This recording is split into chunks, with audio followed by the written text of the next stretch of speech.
do a recap. Yesterday, I felt like maybe I went a little too fast. So let's do a recap of it and we'll go a little slower today. Is that okay? We'll go slower because there's a lot of philosophy to absorb and a lot of interesting conversation that's going on. So let's do that. So before that, maybe let me just go live here.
All right.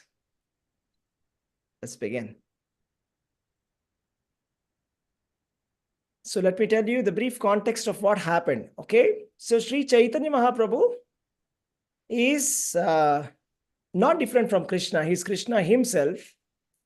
And Chaitanya Mahaprabhu happened to go to Varanasi, Kashi. That's right. So he went to Kashi, and so in Kashi, there are a lot of impersonalists. Am I right? So impersonalists. So they are also called as Mayawadi's in a terminology, also called as Advaitins. In other words, Advaitins, Mayavadis, impersonalists, or monists. These are all the different synonyms for them. So in Varanasi, you mostly find these kind of people. They subscribe to this philosophy called monism. So we will be discussing about the philosophy of monism and how Sri Chaitanya Mahaprabhu explained that monism is not the right philosophy. That is, Advaita is not the correct philosophy. And the correct understanding is Achintya Beda Abeda. So this is a conversation between Lord Sri Chaitanya Mahaprabhu and the Sannyasis of Varanasi. Okay, so let us begin. I'll go through the entire session because yesterday's session was a little fast. Let's begin again. All right. So let's start with the prayers. Om Ajnanatimidandasya Jnananjana Shalakaya Chakshurun Militamena Tasmai Shri Gurave Namaha.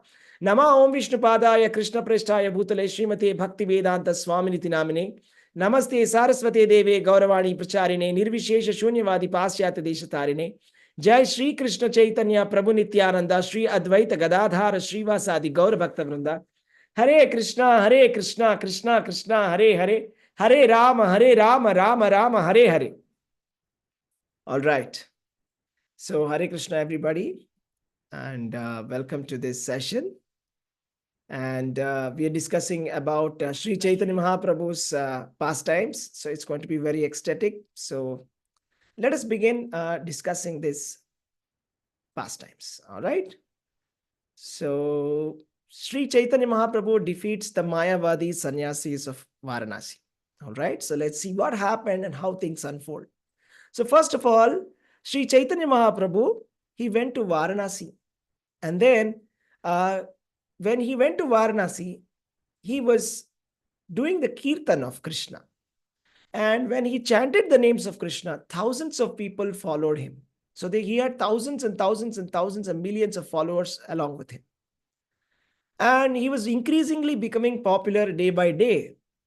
And the Mayavadi Sannyasis, who are the Advaitin Sannyasis, right, the Shankara Sampradaya Sannyasis, they wanted to engage in a discussion with Sri Chaitanya Mahaprabhu. And they tried to invite him for lunch multiple times, but Sri Chaitanya Mahaprabhu always refused to come. He always used to say that he had already been invited by somebody else, so he never used to come and mix with them. But one day it so happened that Sri Chaitanya Mahaprabhu, out of his own sweet will, he wanted to defeat all these Mayawadi sannyasis. So that's when he decided to accept their invitation, and then he goes there. And all the Mayavadi sannyasis, they ask him to come inside, and Chaitanya Mahaprabhu sits down, and he sits down in the place where all these Mayavadi sannyasis wash their feet. So the place where they wash their feet, he sat down there, and they were very surprised by his humility. And they said, why are you sitting there? Please come here. So the leader of that Mayavadi sannyasis was Prabodhananda Saraswati. You can see in this picture. So the leader of that sannyasis, he caught hold of Lord Chaitanya Mahaprabhu by his hand, and he asked him to come and sit beside him. And let's see what's the conversation that happens after that. And he said, the leader of the Mayavad sannyasi said, please come here, Your Holiness. Why are you sitting in that unclean place? Why are you, what has caused you lamentation? Why are you sitting there? Right? So that's what happened. Right? And then he said, I understand that your name is Sri Krishna Chaitanya. Sri Krishna Chaitanya. So Chaitanya Mahaprabhu's name originally was Vishwambara Pandit. And he was also called as Nimai Pandit in Navadvip Dham. But after his sannyas initiation, his name was Sri Krishna Chaitanya Brahmachari, and he became Sri Krishna Chaitanya Bharati because he took initiation sannyasa under Keshava Bharati. Keshava Bharati is an Advaita sannyasi, that is, he is under the disciplic succession of Shankaracharya. So Keshava Bharati, and there are multiple titles for sannyasis. One of the title is called as Bharati, another title is called as Saraswati. Bharati, Saraswati, Tirtha, like that. There are multiple names. So Saraswati is considered to be the topmost class of sannyasis in the Shankara Sampradaya. But Sri Chaitanya Mahaprabhu took sannyas in Bharati. That is Bharati. That's a secondary one. So he says here, the leader of the sannyasis, he said, I know that your name is Sri Krishna Chaitanya, and you are the disciple of Sri Keshava Bharati, and therefore you are very glorious, and you belong to our Sampradaya, Shankara Sampradaya, and you are living in our village, Varanasi. Then we are very curious to know why you do not associate with us. We have called you multiple times, but you avoid to even seeing us. What is the reason that you avoid us? Is something wrong with us? Why do you avoid us? Was the kind of question that was asked by these sannyasis. So then let us see what happens next. Okay.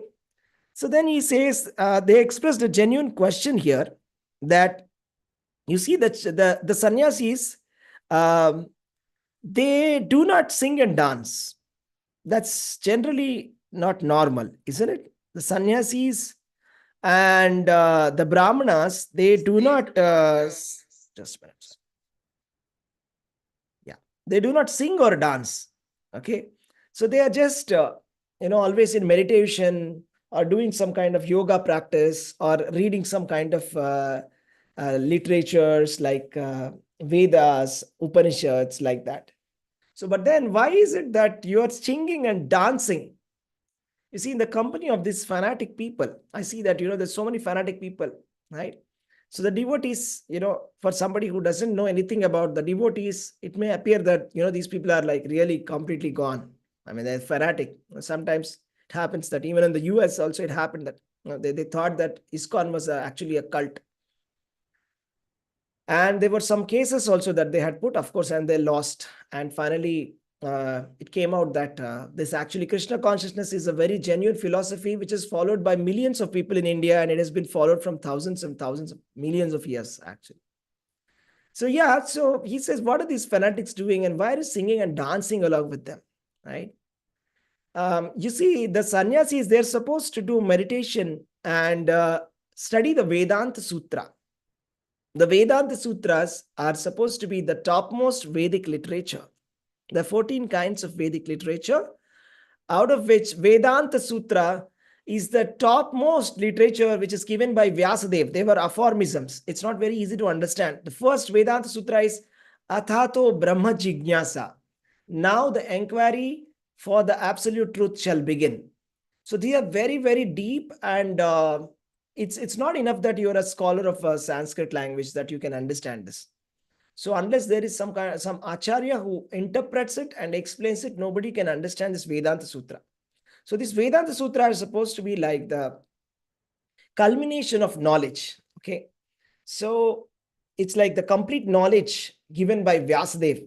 So Vyasadeva, he has compiled the 4 Vedas, he's written 18 Puranas, and he's written the Mahabharata. And whatever he had to tell at the end, the final thing, the complete essence of the whole Vedic literature is there in the Vedanta Sutra. So it's a very, very important textbook. Even Lord Krishna in Bhagavad Gita says that I am the Vedanta Sutra among the Vedas.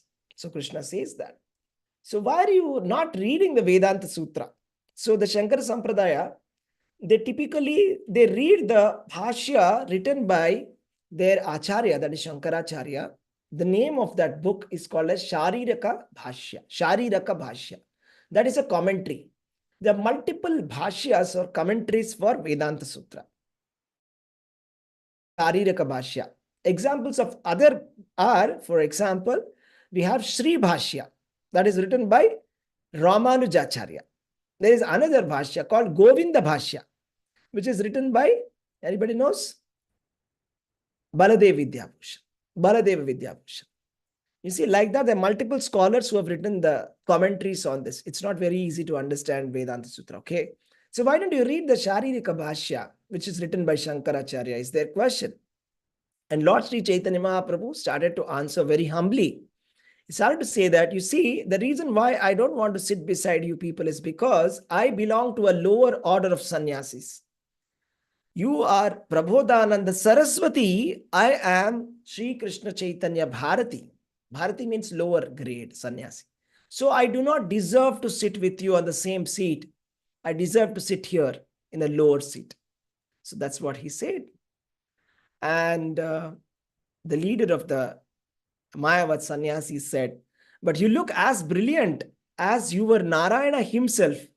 Can you kindly explain why are you adapting to this lower class behavior? So actually it is considered very lower class to dance and sing as per the Vedic literature. I mean, those who are like the topmost, like the sannyasis and the brahmanas, they don't sing or they don't dance. Okay. But then here Chaitanya Mahaprabhu is singing and dancing, and what's going on? What is the singing and dancing going on? Right? So in the name of spirituality. So that's what they were curious to understand. Being a sannyasi, why are you singing? Why are you dancing? We are not able to understand your behavior. So at any point of time, if you have any questions, please stop me there and we'll take up that question. Okay. Unless that question is like completely deviant or it's like taking us out of the track. Okay. Or it's taking a long time for me to answer. I'll take the questions. So if you have a question, feel free to stop me. All right. Now, so Chaitanya Mahaprabhu is saying, my dear sir, kindly hear the reason. My spiritual master considered me a fool. Therefore, he chastised me. He said, you see, Chaitanya Mahaprabhu took initiation under Ishvara Puri. Ishvara Puri was the disciple of Madhavendra Puri. So they are sannyasis. Madhavendra Puri is a sannyasi. Ishvara Puri is a sannyasi. And but then they're not like Mayawadi sannyasis, they're Vaishnava sannyasis. All right. So they believe in the Supreme Personality of Godhead. Okay. They believe in the form. They don't believe that, the absolute truth is formless. They believe that, Krishna is the Supreme Personality of Godhead and he has got a beautiful form. So now here he's talking about the instructions given by his spiritual master, Ishvara Puri, that Chaitanya Mahaprabhu, you are not very intelligent. So therefore, you shall not read any of this Vedanta Sutra, all this. Vedanta Sutra, Upanishads, all these big philosophies, forget all of that. And he says, I'm quoting, Chaitanya Mahaprabhu is quoting his spiritual master. He's saying, you are a fool. You are not qualified to study the Vedanta philosophy. Therefore, you must always chant the holy names of Krishna. This is the essence of all the mantras or Vedic hymns. So, what is he saying? His spiritual master is saying, Chaitanya Mahaprabhu, you're not very intelligent. So don't read all of this Vedanta Sutra, this, that, and get confused. Just simply use your time in chanting the holy names of Krishna. That's the essence of all the Vedas. That's enough. If you can do that, that's good enough. And let's stop here a little bit and then let's discuss for a moment. You see, why did Ishwarapuri call Sri Chaitanya Mahaprabhu a fool? So is Sri Chaitanya Mahaprabhu really a fool? Is something that we have to stop and analyze. Sri Chaitanya Mahaprabhu is Krishna himself. And we know from his history, from his past, that he has defeated all the Digvijaya Pandits.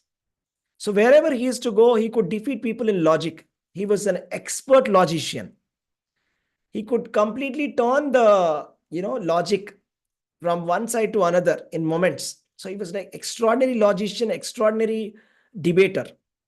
He was like a very, very powerful debater. It's not that he's not intelligent, okay? The message is actually for us that we must not try to read all of this Vedic literature and try to come to a conclusion. You see, what happens is, it has happened in the past that, you see, the Western philosophers, they were very fascinated about the Eastern philosophy, okay?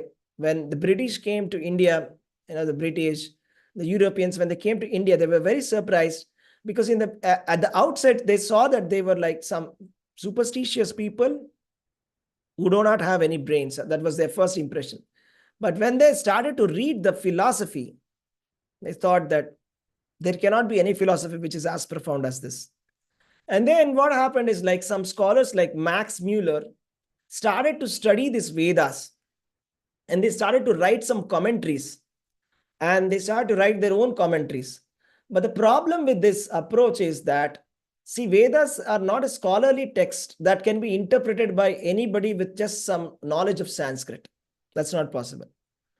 So Vedas can only be understood under the guidance of a spiritual master. It is tatviddi pranipatena pariprashnena sevaya upadekshanti te jnanam jnaninas tattvadarshinaha. Only the tattvadarshinaha, those people who have seen the truth, they can explain what is tattva. Just like how Madhvacharya explains, he can explain, Ramanujacharya can explain, Sri Chaitanya Mahaprabhu can explain, not anybody else. So it is not possible that, some Western scholar comes and learns and becomes a MA, PhD in Sanskrit, and he has a bottle of wine and he's reading the Upanishads and trying to, understand this. He can never understand. It's not meant to be understood like that. So it's actually a message for everybody in Kali Yuga that don't try to understand. Vedas are as deep as an ocean and you can't understand it. We can't be able to comprehend this Vedanta Sutras and Vedas. So the only way to actually realize the absolute truth is by chanting the holy names of Krishna. So that's the message given by spiritual master of Chaitanya Mahaprabhu to him. And that's the message Chaitanya Mahaprabhu is giving to all of us. That don't waste time in philosophy and useless speculation. Trying to speculate if the world is real or world is false. Brahma Satyam Jagat Mithya Tattvamasi. That you are the Supreme Lord. Aham Brahmasmi, I am Brahman.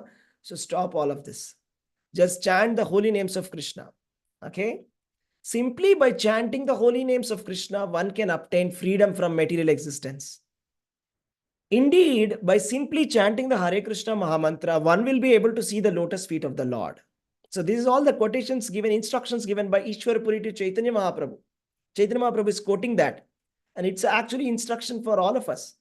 So there is only one thing, chant the names of Krishna. You see? Srimad Bhagavatam is the essence of all the Vedic literatures. So in that, the conclusion is, Kaler dosha nidhe rajan. And then Kale dosha nidhe rajan. Asti eko hi mahan gunaha. There is, Kali is an ocean of faults. But then there is one wonderful quality. Kirtanadeva Krishnasya mukta sangha param vrajet. Simply by chanting the holy names of Krishna, we can go back to Godhead. So this is the conclusion of the Vedic literatures. Simply chant the names of Krishna and you will be able to actually see the lotus feet of the Supreme Personality of Godhead. That's the process. And there is no other religious principle other than chanting of the holy names. You see, in Kali Yuga, we don't have to do any of this.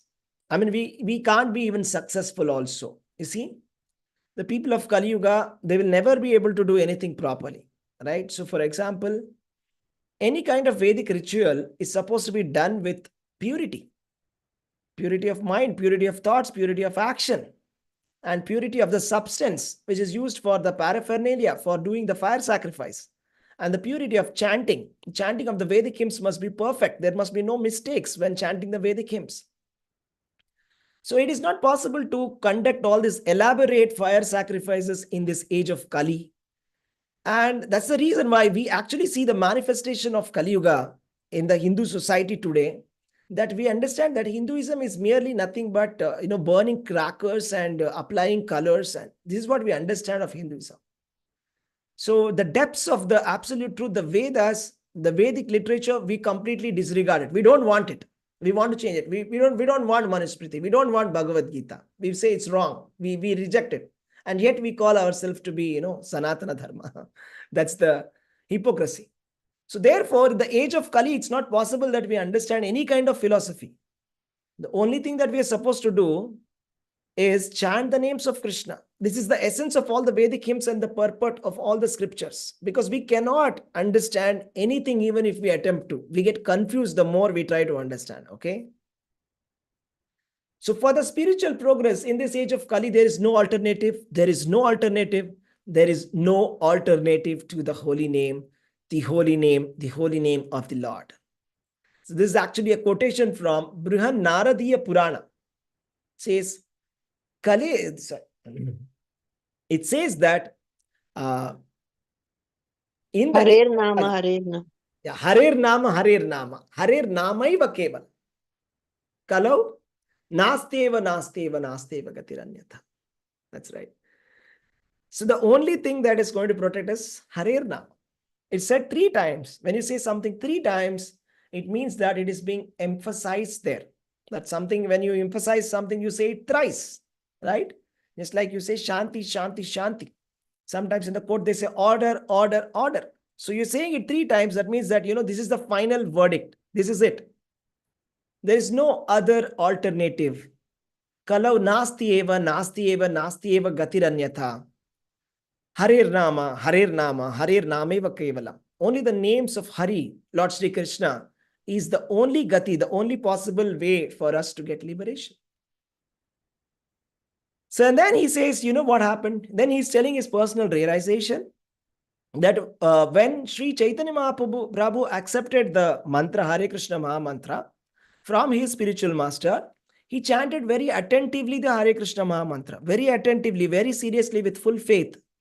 And he was chanting it with pure names. That's called Shuddha Nama. And as soon as he started chanting the names in the proper attitude, the way it's supposed to be chanted, he started developing some kind of symptoms. You see, Chaitanya Mahaprabhu, non-different from Radha Krishna, right? So Radharani, the topmost devotee of Krishna. So she gets these symptoms. They are called Mahabhava, ecstasy. So Chaitanya Mahaprabhu was saying, I lost myself. And I used to laugh, cry, dance, and sing like a madman. So when I used to sing this Hare Krishna Maha Mantra, I completely lose myself. And I was like becoming totally mad. Then I went to my spiritual master. And my spiritual master, I went to my spiritual master and I asked him, what is this mantra? My dear Lord, I've become mad by chanting this Maha Mantra. I became mad here. I'm becoming completely mad. What is this kind of mantra? So there's some kind of ecstasy that is coming inside me. And I'm dancing, laughing, crying. And when a spiritual master heard this, Ishwarapuri, he was not disturbed. He was actually very pleased by that. He smiled and he said, nice, that's great. Excuse me.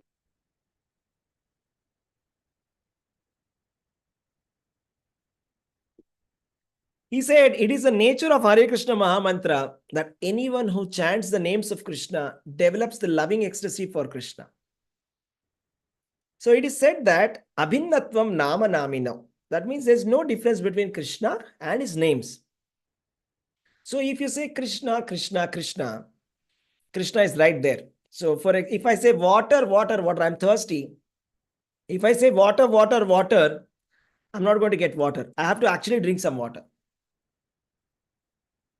But if I say Krishna, Krishna, Krishna, it is not different. See, that's the difference. Because Krishna is the absolute truth. Simply by chanting water, you will not quench your thirst. But simply by chanting Krishna, it's like associating with Krishna. Krishna is actually dancing on your tongue. That's the wonderful thing about Krishna.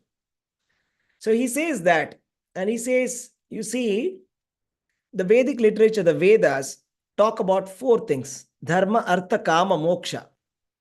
Religiosity, dharma; economic development, artha; sense gratification, kama; liberation, moksha. And these are the four goals of the life as per the Vedas. But then the fifth and the highest goal is the love of Krishna. Krishna Prema is the fifth or the Panchama Purushartha, and Dharma, Artha, Kama, Moksha are insignificant, just like a straw in the street in front of Krishna Prema. He says that. And the conclusion is that every living entity must try to awaken its dormant love of Godhead. And you are very fortunate that you have done so. So his spiritual master was very pleased. And even Lord Kapila in Srimad Bhagavatam says that it is actually a duty of every living entity to purify their consciousness so that they do not have to take another birth. So to get the love of Godhead is the topmost religious principle. It says, Vasudeve Bhagavati Bhakti Yoga Prayojitaha Janayatyasu Vairagyam Jnanam Yada Heitukam. So the topmost religious principle, Savai Pumsam Paro Dharmo, the topmost religious principle is Yato Bhaktir Adhokshaje, the love of Krishna is the topmost religious principle. And you have got Krishna Prema, and you're so fortunate you've got Krishna Prema so fast. All right. So, I mean, actually, when you get love of Godhead, what is the symptom that you got the love of Godhead? So here is the symptom. The symptom that somebody has got love of Godhead is such a person would cry. Such a person would sometimes laugh. Sometimes behave like a mad man. Sri Chaitanya Mahaprabhu, when he went to see the ocean, okay, in Jagannath Puri, when he saw the ocean, he thought that it is Yamuna. And he thought, oh, here is Yamuna, the place where Krishna performs his pastimes, and he ran and jumped inside Yamuna, inside that ocean. And he became unconscious inside the ocean. So he used to be behaving like that sometimes. You see what happened? One day, Sri Chaitanya Mahaprabhu was going with Vallabha Bhattacharya on a boat along with Rupa Goswami and Sanatana Goswami. And then what happened was, suddenly Sri Chaitanya Mahaprabhu remembered Krishna and he started to dance, and the whole boat started to shake, and it was as if the boat was going to sink now. Then everybody stopped him from dancing. So that was the ecstasy of Sri Chaitanya Mahaprabhu. So this is the symptoms of love of Godhead. It is not ordinary that anybody can get it, because Chaitanya Mahaprabhu was Radharani himself who was demonstrating these symptoms. Okay.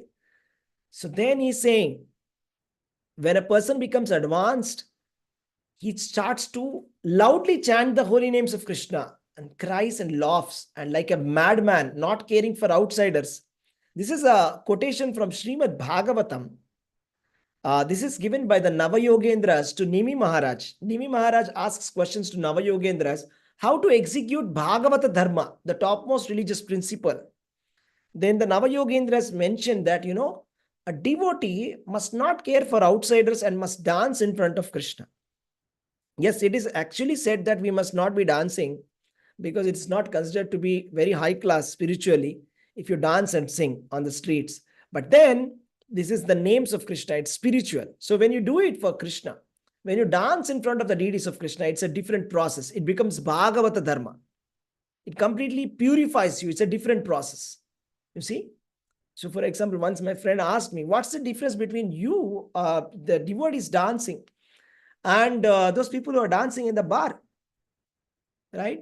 So I told him, like, of course, there's a difference. The difference is like, the difference between, you see, the peacock is also dancing when the rain comes, right? The peacock is also dancing. So it's the dance of the devotees is spiritual. It's a like dance of a peacock. So when they chant the names of Krishna, they are like the peacock. They're dancing with happiness, spiritual ecstasy. Okay, it's not some kind of material and sense gratification that they're dancing. So compared to the ocean of transcendental bliss of Hare Krishna chanting, Brahman realization is like a shallow water in a candle. So here is a comparison, direct comparison that Chaitanya Mahaprabhu is doing between Brahmananda and Premananda. So let's just try to understand this. Okay, this is going to be interesting. Let me just share my screen. I hope you're able to see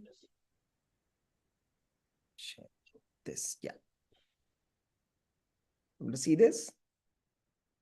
All right. Okay. So here is the thing. Hare Krishna, Prabhuji. Hare Krishna. Yes, Mats.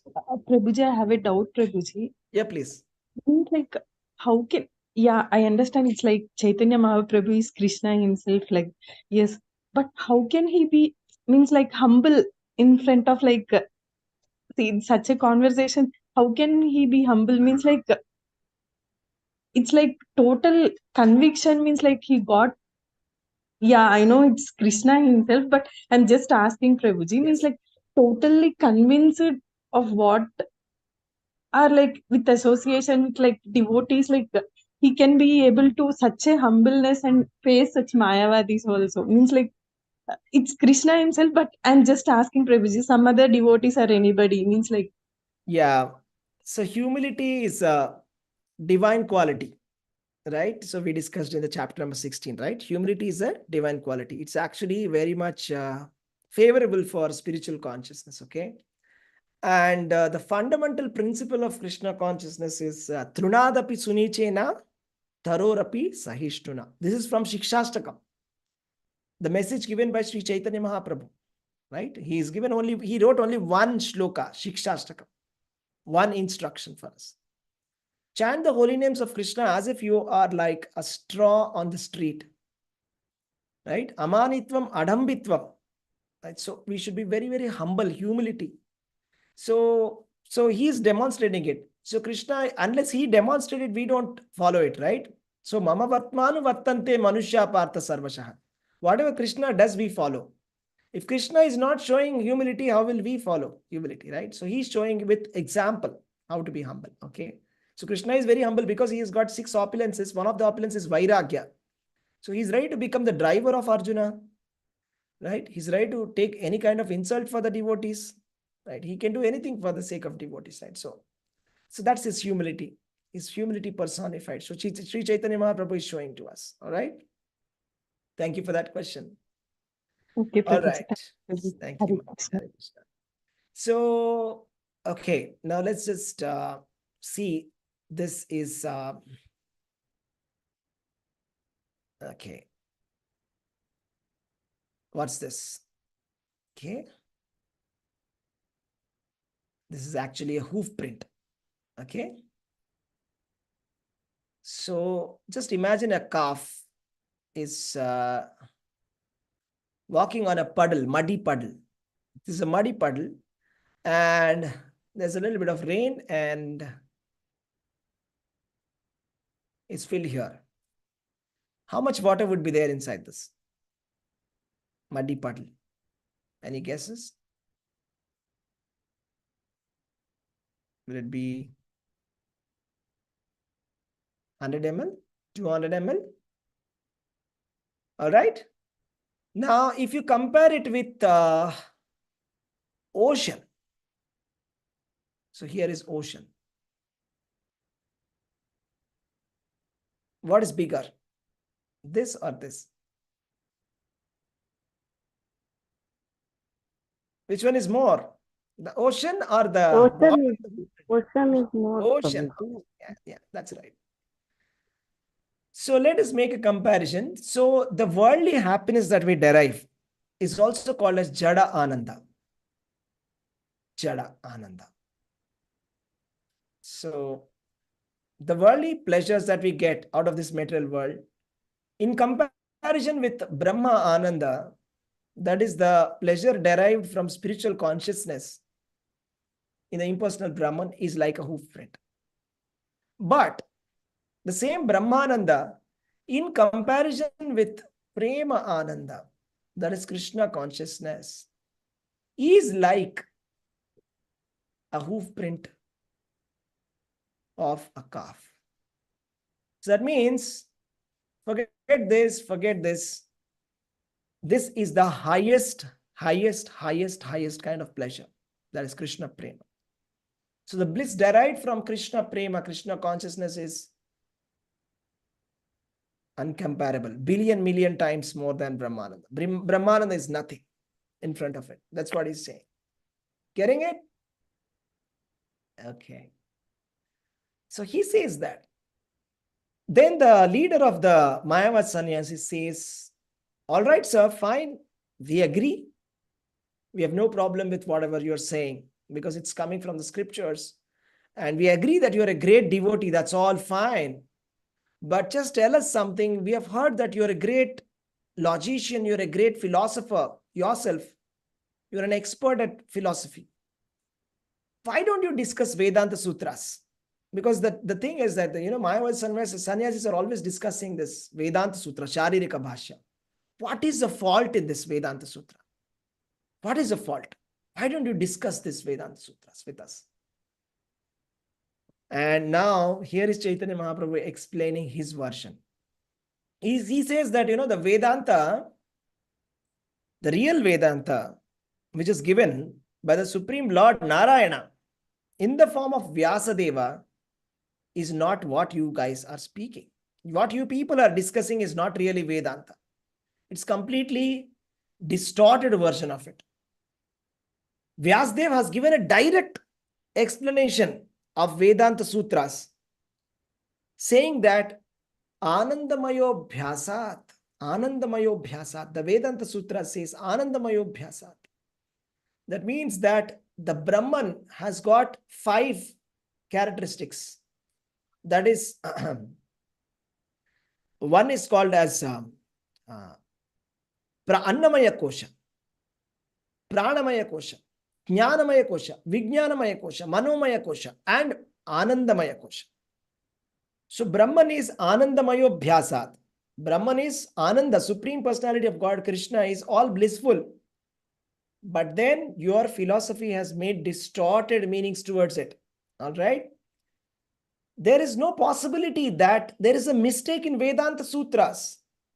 So you can't say Vedanta Sutras is wrong. Are you getting it? Just try to understand this point. What Chaitanya Mahaprabhu is saying. Chaitanya Mahaprabhu is saying Vyasadeva is not an ordinary person. Right? If you see, you can go and check on Wikipedia and Google. What is the largest textbook written? Largest book written by any kind of a human being? It is Mahabharata, 1 lakh verses.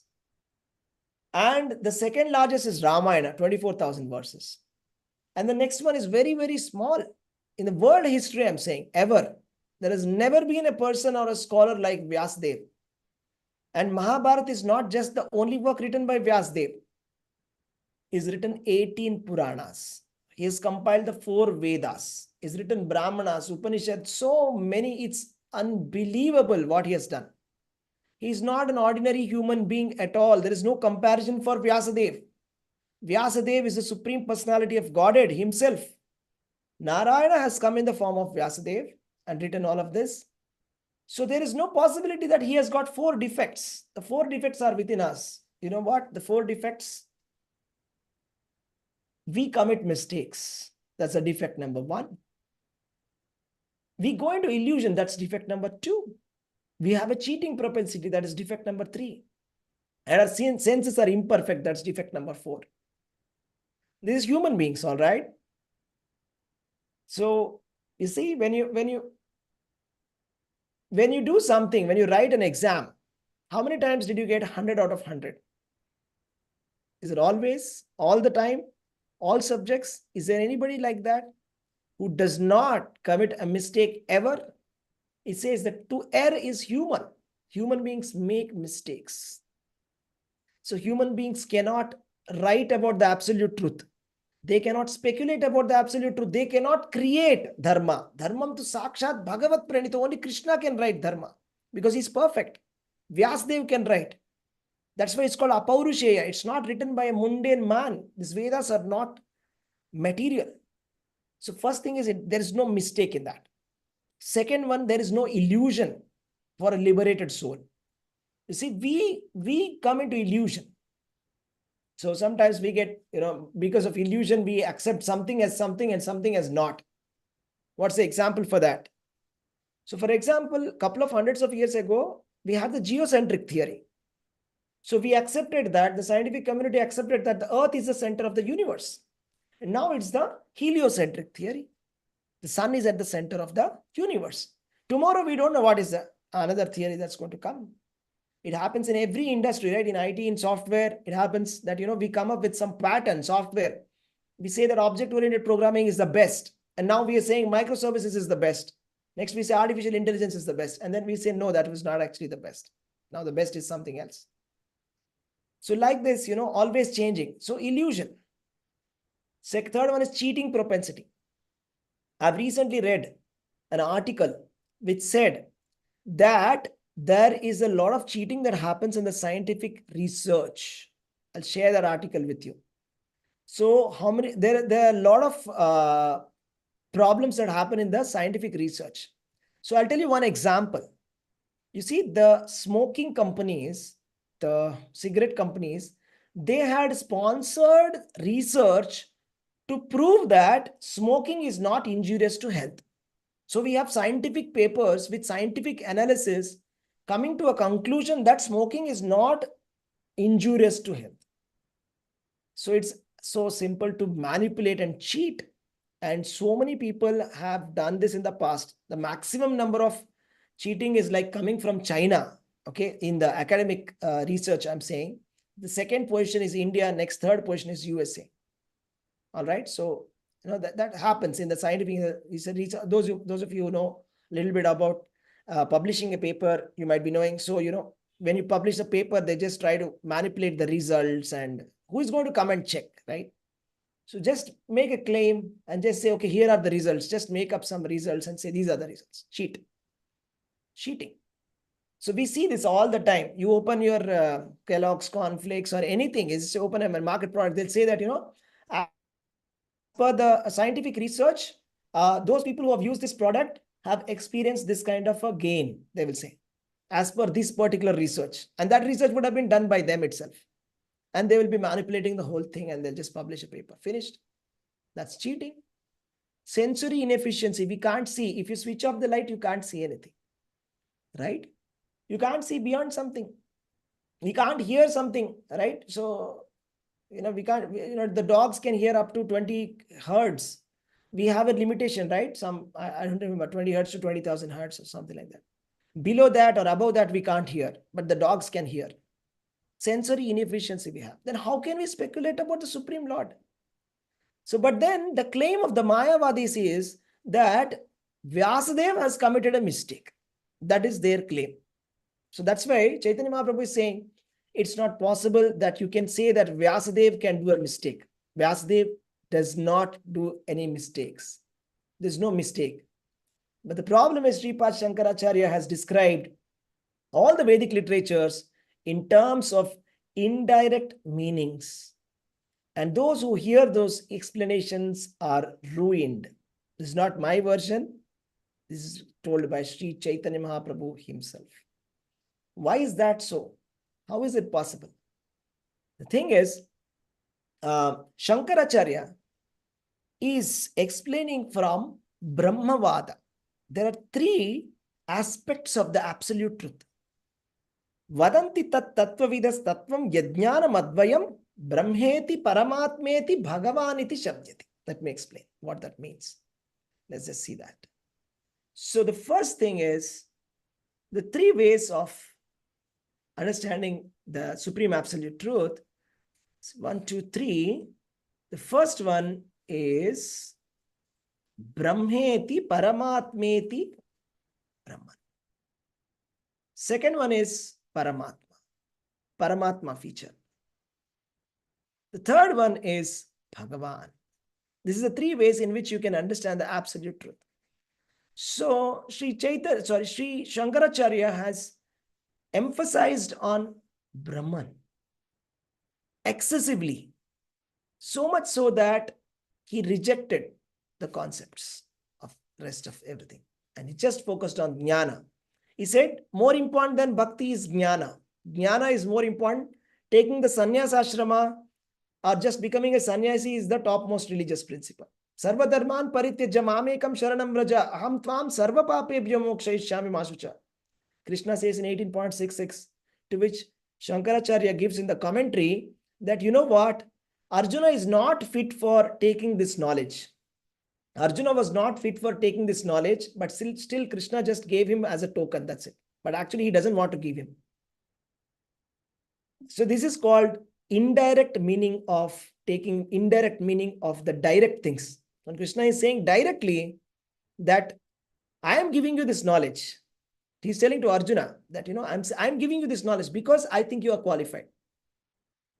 He says, Bhaktosi me saka cheti rahasyam etad uttamam. Krishna says, you are my dear devotee and you are my dear friend. That's why I'm giving you this knowledge. You are suitable. You are very much qualified. But then indirect explanation, just to come to the conclusion. So very heavily, Shankaracharya used heavy logic and word jugglery to prove his philosophy right, just to prove that the absolute truth is formless. He just changed the whole meaning of the every terms, everything he just changed. Everything he gave explanation based on that. And then Chaitanya Mahaprabhu continues to say, actually, you know what? It's not the fault of Shankaracharya. It is the order of the Supreme Personality of Godhead that he covered the real purport of the Vedas. You see, this is Kali Yuga. If everything is so simple and so straightforward, and everybody would get liberated, right? So, Kaler dosha nidhe rajan asti eko hi mahan gunaha. Everything is like fully faulty, including the philosophy spoken by this Kathakar is faulty. So it is very rare, very, very rare to actually hear this philosophy of Krishna consciousness, because it is said that Brahmande Brahmite kono bhagyavana jiva Guru Krishna kripa paya bhakti lata bija. A living entity which is circulating within this material world for thousands and thousands and thousands of life cycles. By the great kripa of Krishna and Guru, we get the Krishna conscious philosophy. Otherwise, it is very easy to get the cheap imitation philosophy, which says that, why Krishna? Why do you worship Krishna? You are Krishna, I am Krishna. This kind of nonsense we get to hear. This is very easy to hear this or to manufacture it. And it is very convincing also for the people of Kali Yuga. They love it. So that's why Srila Prabhupada says, we are not trying to gratify the senses of the hearing, those people who are hearing. It's not that I want to please the people who have come here. I want to please them. There are some people who are assembled here, just please them. Just say, why God? You are God. Why read any book? There's no need of any book. Everybody will clap. It's so easy to please people. Prabhupada said, I'm not going to say anything like that. I don't care whether you're pleased or not. I'm going to just say the right thing. And he said, the reason why I've been successful is because I've not diluted the philosophy of Bhagavad Gita. I presented it as it is. He just presented it as it is. That's why Srila Prabhupada's movement was so successful. So that's why Prabhupada also says that, being truthful means just presenting it as it is, not just modifying it for the sake of people pleasing. Satyam bruyat, priyam bruyat, it is said. That means just present the truth in a palatable way. That is social convention. Prabhupada says, I don't want that, social convention. I don't want to follow just to please you. I don't want to hide the truth. I'm going to present the absolute truth as it is. So this is truth. That the truth is here. See? That's what Chaitanya Mahaprabhu is saying. So, and he says, according to the direct understanding, the absolute truth is Krishna, who is full of 6 opulences. There cannot be anybody equal or greater than him. Now, let us try to understand what is he trying to say here, okay? So, as per the monism, the Shankara philosophy, it says that there is something called as impersonal Brahman. Let's see this. Impersonal Brahman. It's called as a formless Brahman. And this impersonal Brahman is coming in contact with the Sattvaguna, Rajoguna, Tamoguna, and is actually becoming, when it in contact with the Sattvaguna, it becomes Vishnu. In contact with the Rajoguna, it becomes Brahma.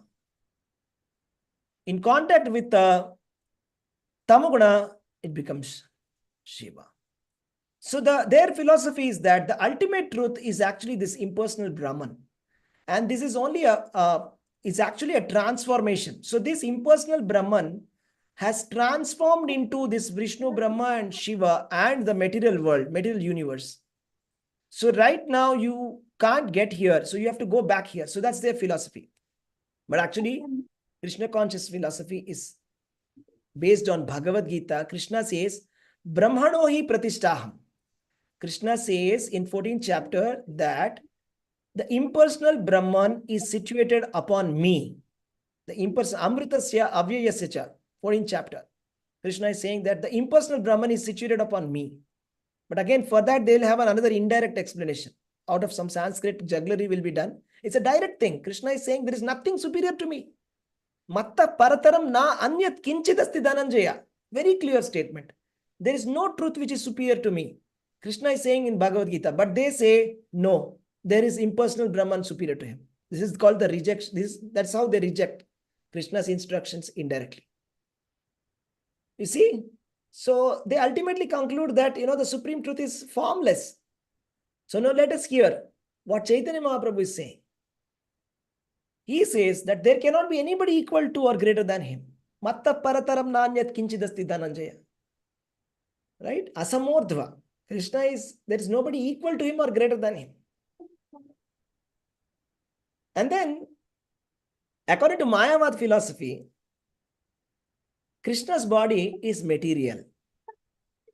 Krishna's opulence is material. And that is the impersonal philosophy. Let's just try to understand. This is very interesting, okay? Just stop me if you're having any kind of question, okay? So let's just go for this. So now, what they're saying is, we are saying, so therefore philosophy is like this. Okay, so let me just draw something.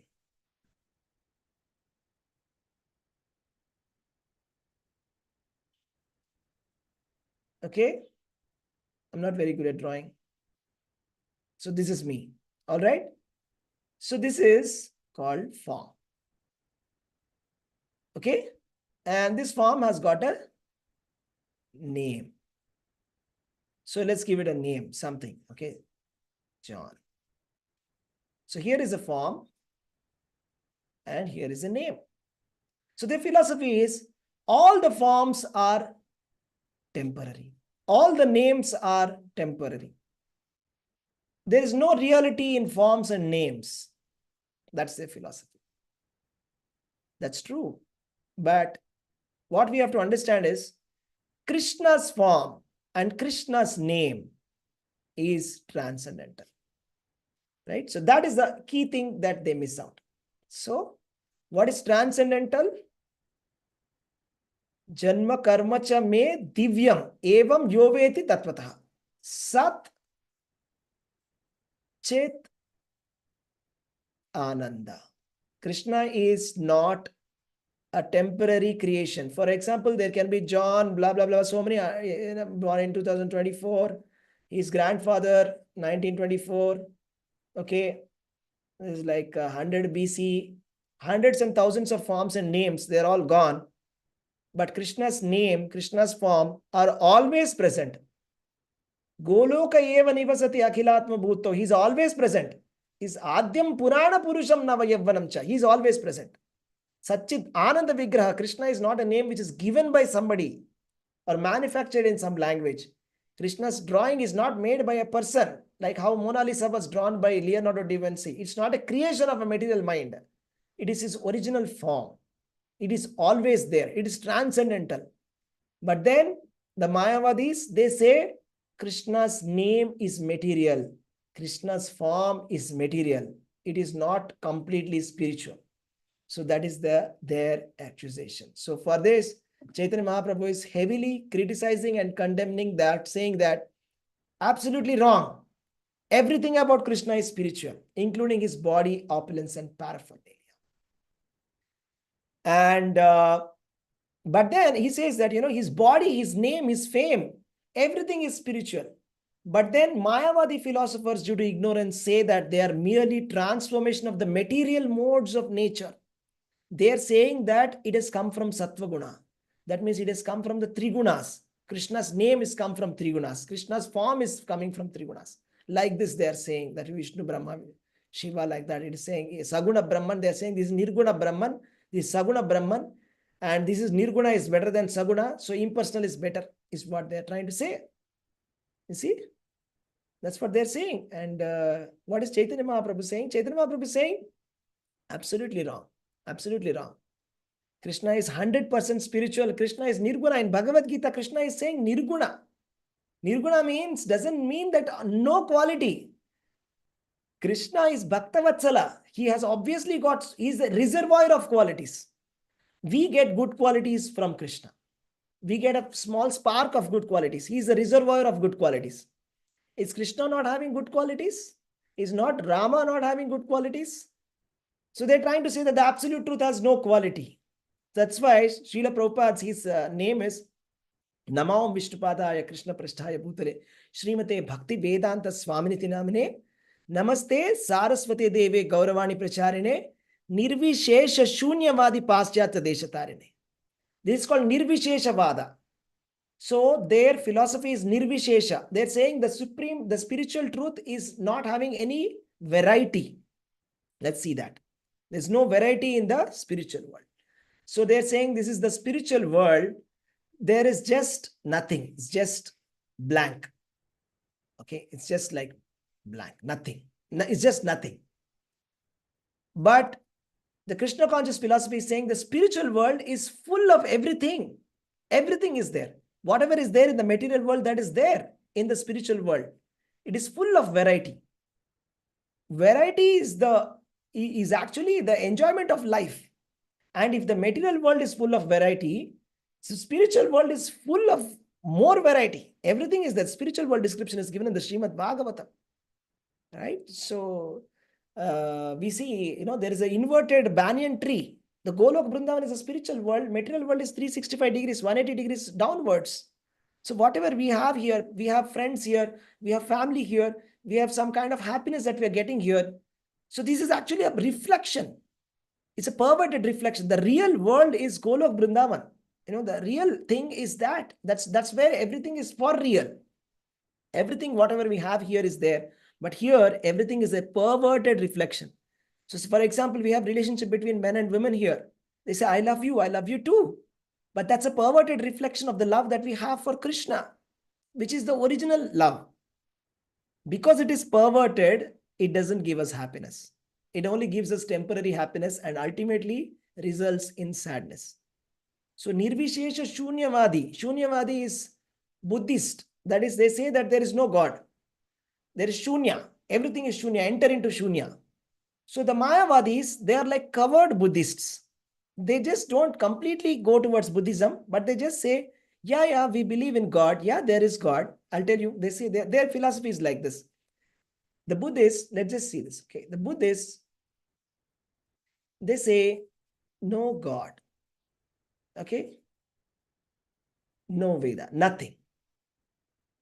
So the monists or the Mayavadis, they say, of course, yeah, there is God. All right. Okay, can you describe that God? They'll say, God has no eyes. God has no ears. God has no hands. God has no body. Then what are you trying to say? You're saying the same thing. Yes or no? How many of you agree to that? Is it not the same? Indirectly? So ultimately, what are you trying to say? Are you getting it? No hands. I'm describing a person who is not a person, who has no eyes, no ears, no hands, no body, nothing. He does not even have any kind of partiality towards his devotees. He has nothing actually. He is nothing. He is God. Why don't you just say directly that there is no God? So that's what is the thing. So that is a Prachanna Buddhisa. That is like a hidden Buddhist. So he's now saying Shankaracharya, who is the incarnation of Lord Shiva, is faultless because he is a servant carrying out the orders of the Lord. But those who follow his philosophy are doomed. They will lose all their advancement in spiritual knowledge. So this is not my words. These are the words of Sri Chaitanya Mahaprabhu from Charitamrita. Chaitanya Charitamrita, this is coming from the Adi Leela, chapter number 7, the discussion between Chaitanya Mahaprabhu and the Mayawadi philosophers. He's saying, anybody who says that Mayawadi, they say I am an Advaitin, they are doomed. Their spiritual knowledge is completely gone. That's it. They're finished. How is he saying that's such a big thing? Now, let me tell you something. There's also, Madhvacharya quotes this. Yamaraj, right, who is the like the caretaker of the hell. He says in the Vedas that, if somebody says that I am Krishna, I'm equal to Krishna, he says that, I'm going to send him to hell and I'm going to permanently lock the doors for him. He will never come out of the hell. He'll be deep inside the hell. It's like permanent. He'll get a PR. He'll get a citizenship of hell. Okay. So it's actually a very offensive statement to say that I am Krishna. Because how can we say that we are Krishna? I mean, what part of us is Krishna? Of course, we are qualitatively one with the Lord. We are part and parcel of Krishna. Krishna is saying, Mamai Vamsho Jiva Bhute Jiva Loka Sanatana. But tell me something. If Krishna and Arjuna are the same, then what is the purpose of Arjuna taking shelter of Krishna? That is, if Krishna is also same as a product of modes of material nature, if he is not the absolute truth, then how can he liberate Arjuna? How can a person who is in bondage liberate another person who is in bondage? A liberated person must be able to liberate the other person who is in bondage, is it not? And what's the conclusion of Bhagavad Gita? Did Krishna conclude at the end saying that I am Krishna, you are Krishna, everybody is Krishna, Duryodhana is Krishna, Dhritarashtra is Krishna, everybody is Krishna. So stop the fight. What is this deviant conclusion? What kind of philosophy is this? So, I mean, it's just like completely trash. Okay. So that's what Chaitanya Mahaprabhu is saying. So what is this? I mean, if you say that, it's like completely your spiritual knowledge is gone, finished.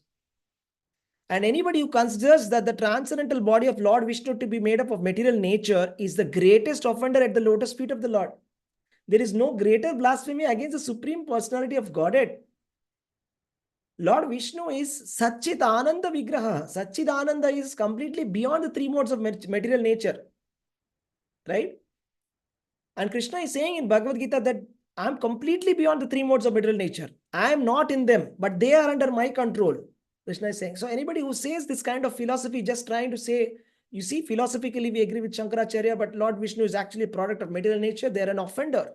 It's actually, they're called Krishna Aparadhi. That's why this is said, Mayawadi Krishna Aparadhi. That means they are offenders to Lord Krishna. They can never go back to Godhead. Okay. So the Lord is like a great blazing fire and the living entities are like a small sparks of that fire. How can you compare a small mosquito, a small ant with something like the Supreme Personality of Godhead? Qualitatively, we are one. Definitely not quantitatively. You see, quantity, the fire is very big, large, and then the spark is so small. How can it be the same? All right. Just see this. I'll explain this a little bit. Okay, you'll understand this better. Now, let us just take this. Here is an ocean, okay? Indian Ocean, all right? So, very big. So, inside this, there is one drop. Here is a drop. So, the living entity is this. And the Supreme Personality of Godhead is this. So, qualitatively, this is also salty. This is also salty. So by understanding and analyzing about the living entity, we can be able to understand the nature of Supreme Personality of Godhead. But quantitatively, we are so small that we are covered by Maya. Maya covers us. But Maya cannot cover the Supreme Lord. Right? For example, if a small spark comes outside, if a little bit of moisture is touching it, the spark is extinguished. But a little bit of moisture cannot extinguish the fire. Am I right? So this is the difference. Quantitative difference is there between Krishna and us. Krishna plans his births.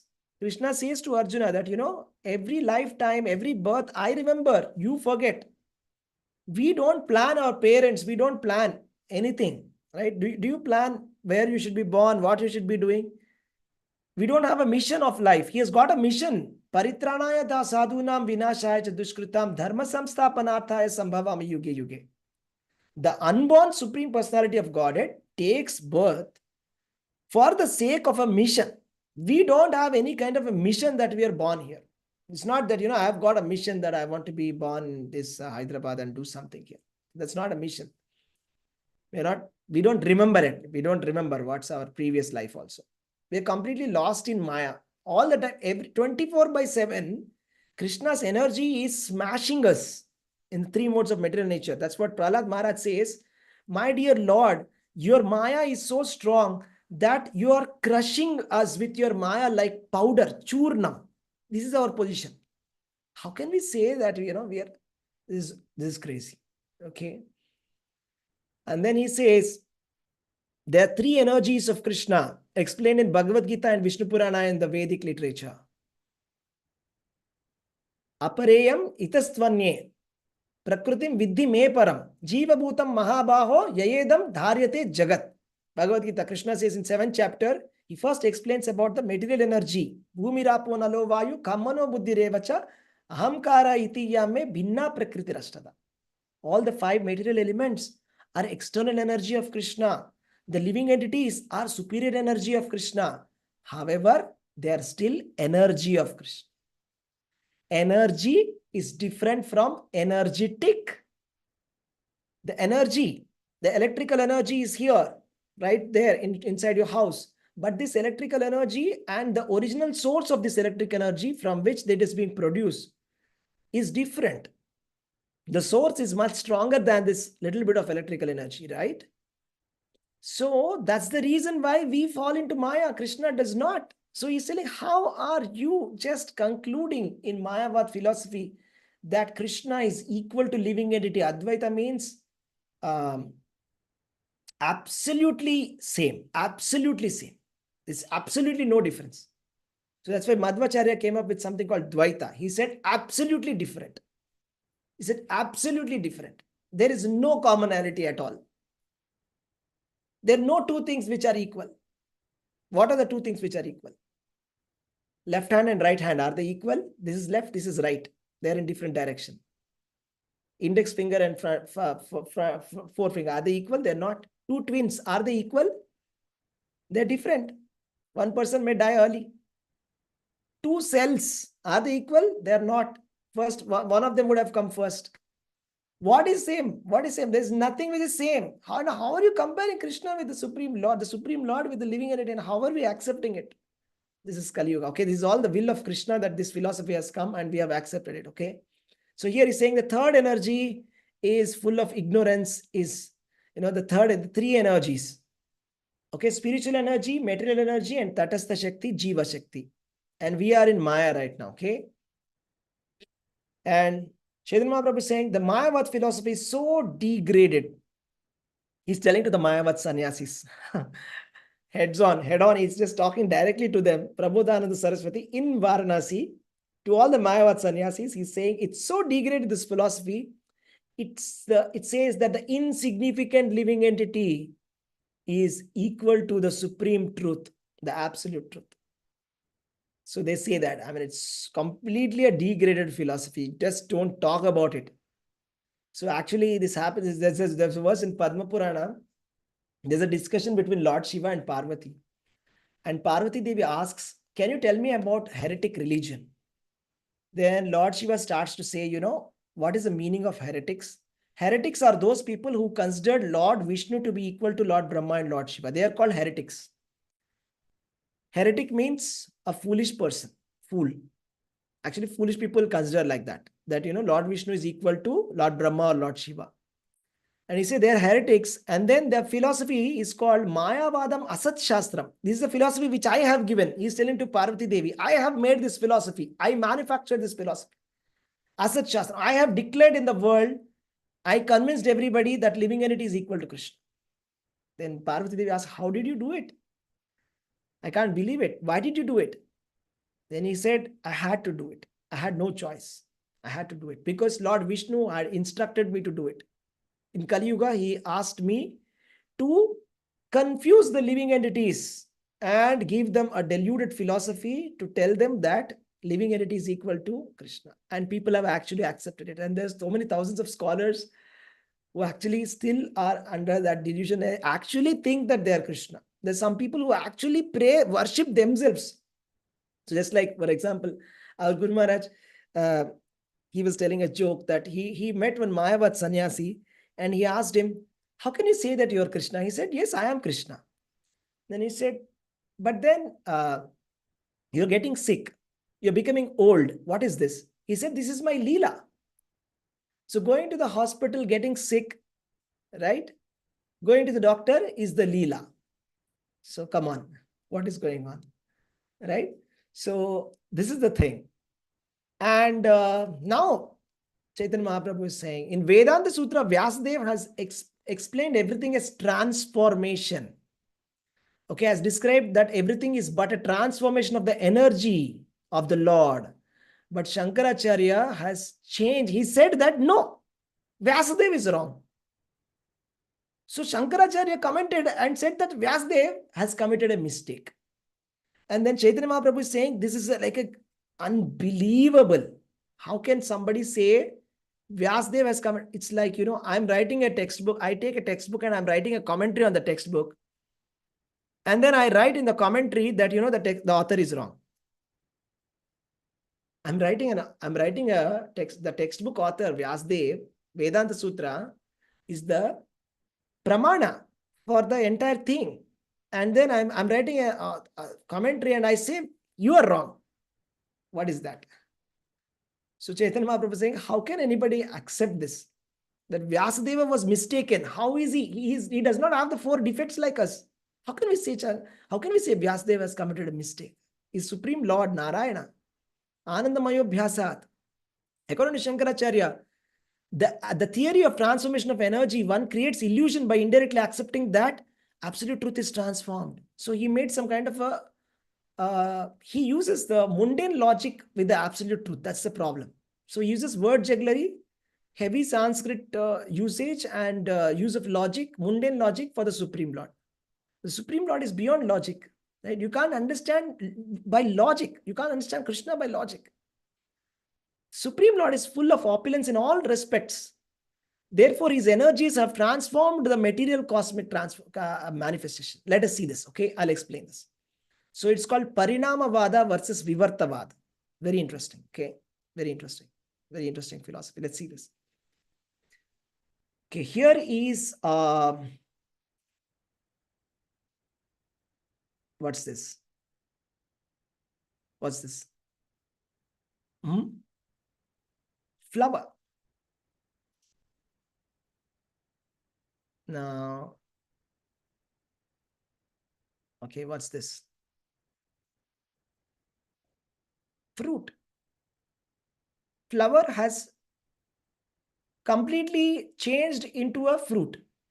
So after the fruit has come, is a flower existing? Yes, no. Unmute yourself. No. No. So the philosophy of monism is like, so here is the absolute truth. Let us call it absolute truth. The absolute truth has transformed into the material world. So right now, there is no absolute truth. There's only the material world. This like right now, there's no flower. There's only the fruit. He says this is wrong. Chaitanya Mahaprabhu says that's a wrong comparison. Krishna is not like a flower which is converting into a fruit and gone. He is complete. Purnamidam Purnamadaha Purnat Purnam Udachyate Purnaya Purnasya Purnamadaya Purnameva Vashishyate. Purnam. Krishna is Purnam, means complete. From complete, many completes can come.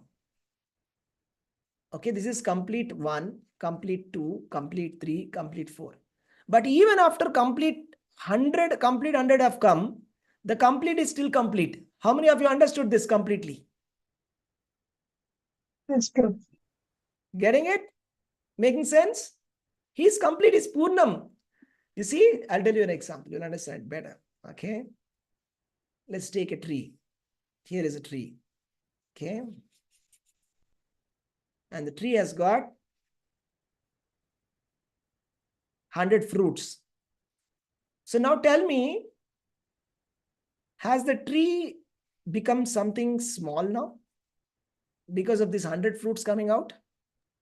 It was like 100 kgs, let's say. Now has it become 10 kg? Shrunk because of 100 fruits coming out of it? Not at all, Prabhuji. It can give 1,000,000 fruits and it can still be the same tree. That is Krishna. Like a clone, Prabhuji.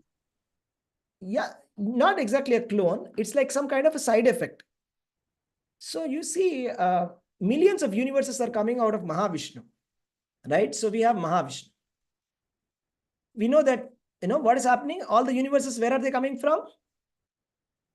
The skin pores of Mahavishnu. Am I right? How many? The skin pores of Vishnu. How many universes are coming? Innumerable. Unlimited. So tell me, if 100 universes come out of Mahavishnu, is Mahavishnu going to become Mahavishnu minus 100 you? Huh? No. No. He'll still be the same. Purna. Complete. Always complete. Even if innumerable universes, millions of universes, billions of universes come out also, is still the same. Unchanged. That is the philosophy of Krishna consciousness. But they have made a material equation. They said mv is equal to mv minus 100u. That is their equation. So he says that this is wrong. This equation is wrong. A touchstone can convert things into gold. Chintamani, it's like a touchstone. It's said in the, if you touch any metal with it, it becomes gold.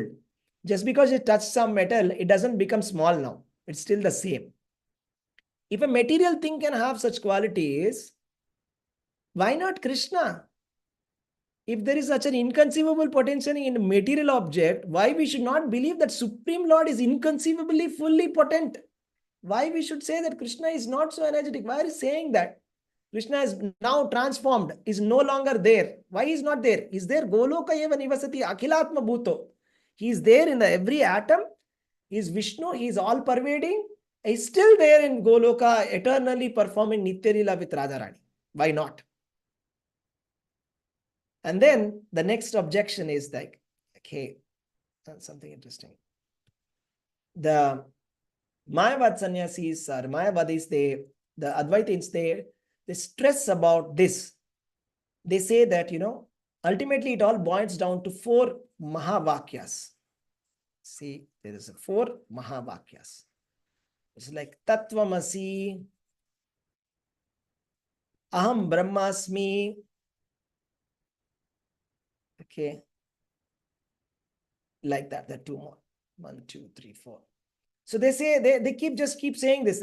What they've done is like, among all the Upanishads, so what they're doing is like, so let us say that there are Upanishads, right? We have many Upanishads. This is Upanishads.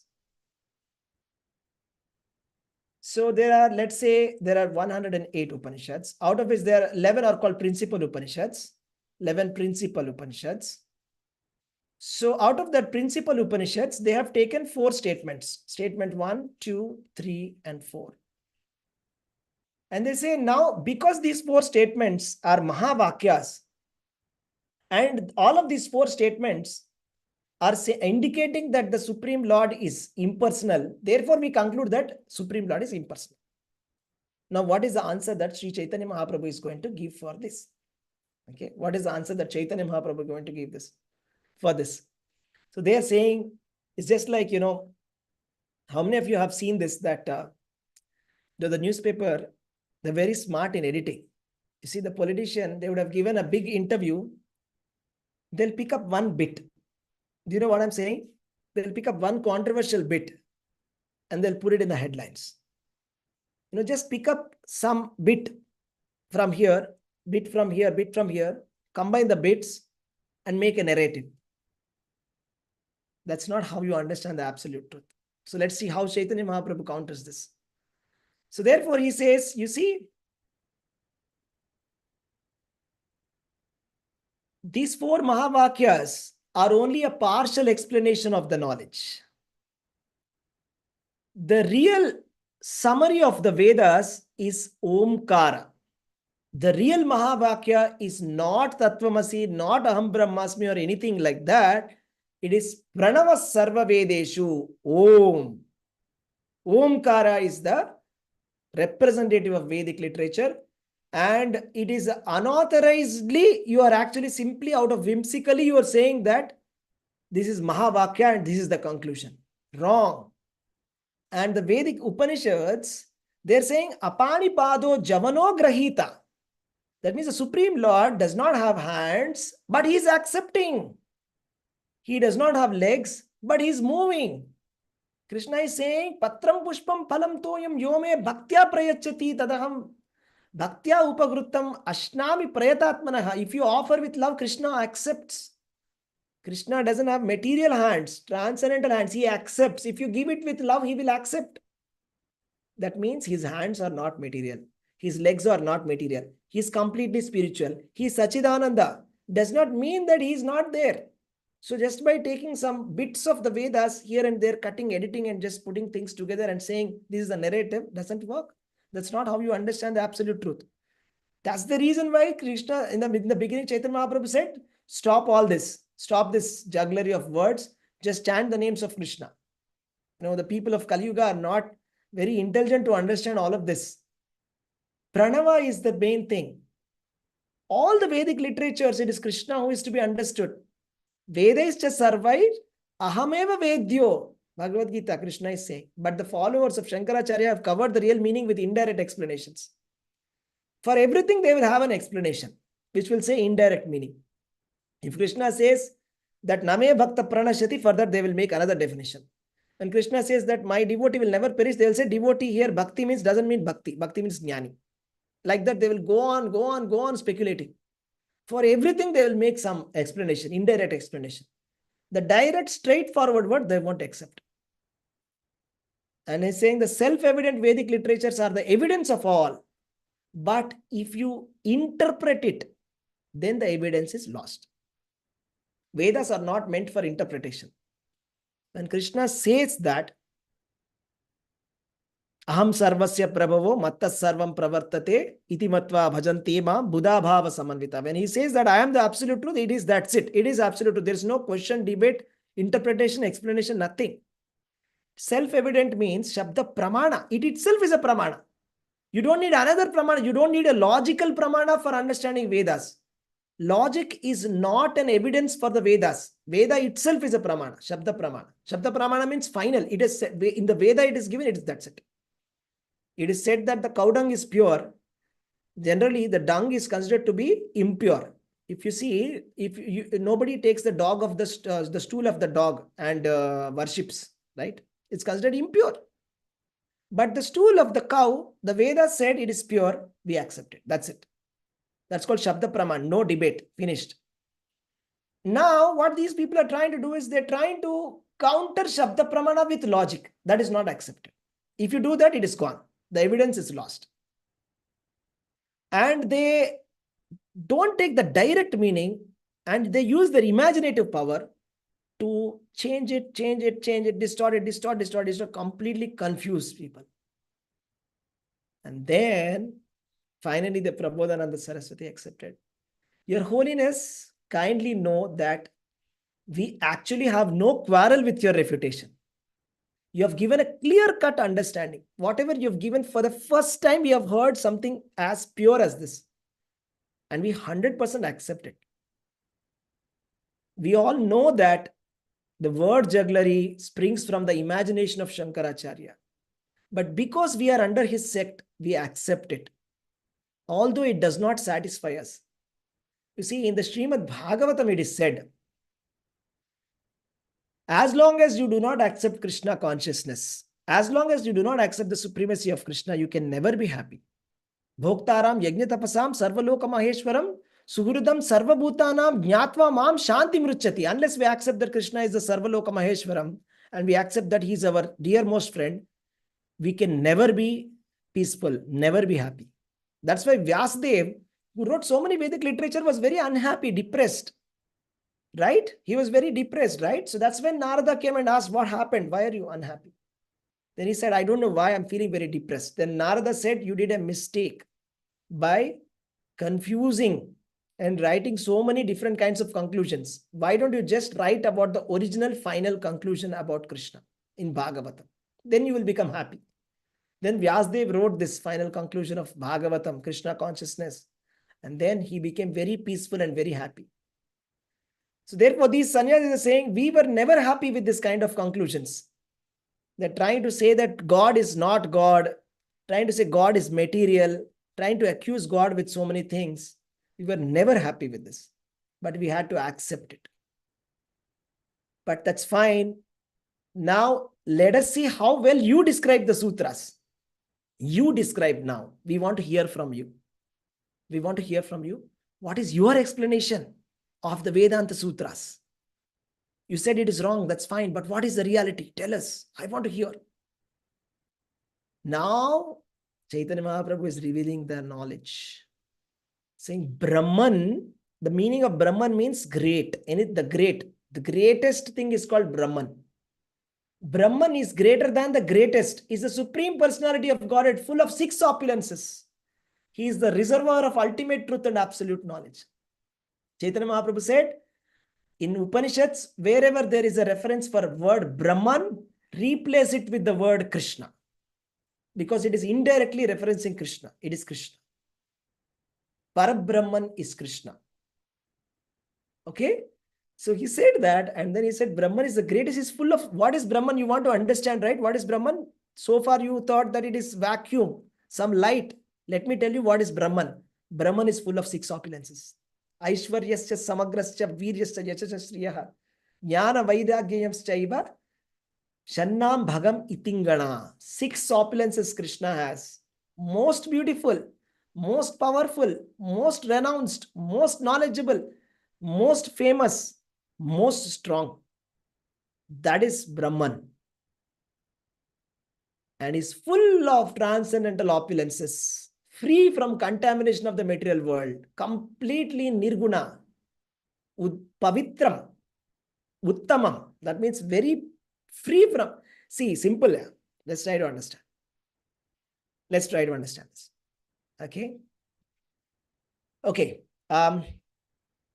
What is the most holiest river of India? What is the holiest? Ganga. Ganga. Right? Ganga. Right. Ganga. So Ganga. Ganges. So it's considered to be purest. So what does it do? It purifies even the sinful people. Even if there is a sinful person, let's say that there is a very sinful person who has committed all kind of sins. If he takes a dip, he is purified of his sins. Now, what is the source of Ganga? From where is this Ganga coming from? From the toe of the Supreme Lord. Yes. From the lotus feet of Krishna. From the toes of Krishna. So, if Ganga, the purest river, can purify the most sinful person, is actually a drop coming from the lotus feet of the Lord, then what is the nature of the lotus feet of the Lord? Anybody can say? What is this then?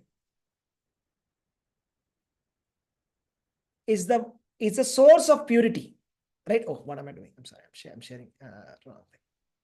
So Ganga, you see, sorry, I did share it. So this is the Ganga is able to purify the most impure person, which is coming from the lotus feet of the Lord. Then what is the lotus feet of the Lord? It is the source of Ganga. Then how can you say that this supreme personality of Godhead, whose lotus feet from which Ganga has come, he is contaminated by material nature? Is it possible? He is completely transcendental. Krishna is like the sun, you see. Even those people who have come to kill Krishna, like Putana, etc., Shishupala, they became liberated Because simply they were remembering Krishna and they became liberated. He's transcendental. He's Mukunda. He gives liberation. How are you saying he's a product of material nature? Right? So when we speak of Supreme as impersonal, we deny his potency. Logically, if you accept half of the truth, you cannot understand the whole. It's called half-hen logic. You know what's a half-hen logic? No, there was a hen. Okay, there was a hen. Okay, I'll tell you. So here is a hen.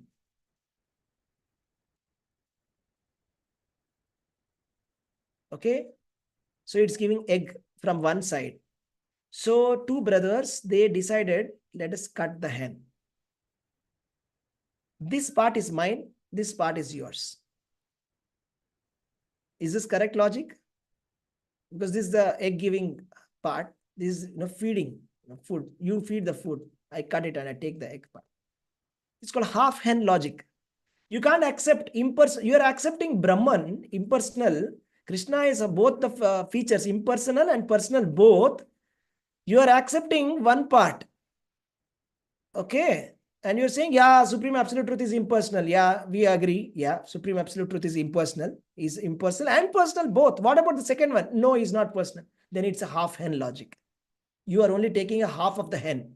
Then you have a half truth. You don't have the full truth. The full truth is, Bhagavad Gita, Krishna is saying that the impersonal truth is coming from me. Brahmano hi pratishtaham. And he's saying all this potencies, the light of the sun, heat of the light, and intelligence of the intelligent, all of this is my impersonal energy, Krishna is saying. And how to understand this absolute truth? Only by devotional service, beginning with hearing. We can approach that Supreme Lord. You cannot approach that Supreme Lord who is like the goal of the Vedas. Veda is sarvai rahameva vedyo. The Vedas are completely pointing to Krishna. Finally, the Upanishads, Vedanta Sutra, everything, Anandamaya Vyasa. You cannot approach Krishna. It is not possible to approach Krishna by Sanskrit, by grammatical logic. No, not by austerity, not by grammar, not by logic, only by devotional service. Bhaktyamam abhijanati, Krishna said. Only by devotional service you can understand me. You should first hear about Krishna. Krishna says, that's why, yata jnasyashi tat shrunu. He says, first you hear. First starts with Shravanam. First you hear about the absolute truth. Then you can approach Krishna. Otherwise you cannot. By practicing regulated devotional service under the direction of the spiritual master, one awakens the dormant love of Godhead. This process is called Abhideya. He's explaining the Vedanta Sutras now. They asked, can you explain the direct meaning of Vedanta Sutras? Here is the meaning. First of all, you cannot approach Krishna directly. He is Adhokshaja. Beyond the three modes of material nature, he is not perceivable by your senses. And then if you want to approach him, you have to hear. And you have to practice devotional service, not whimsically.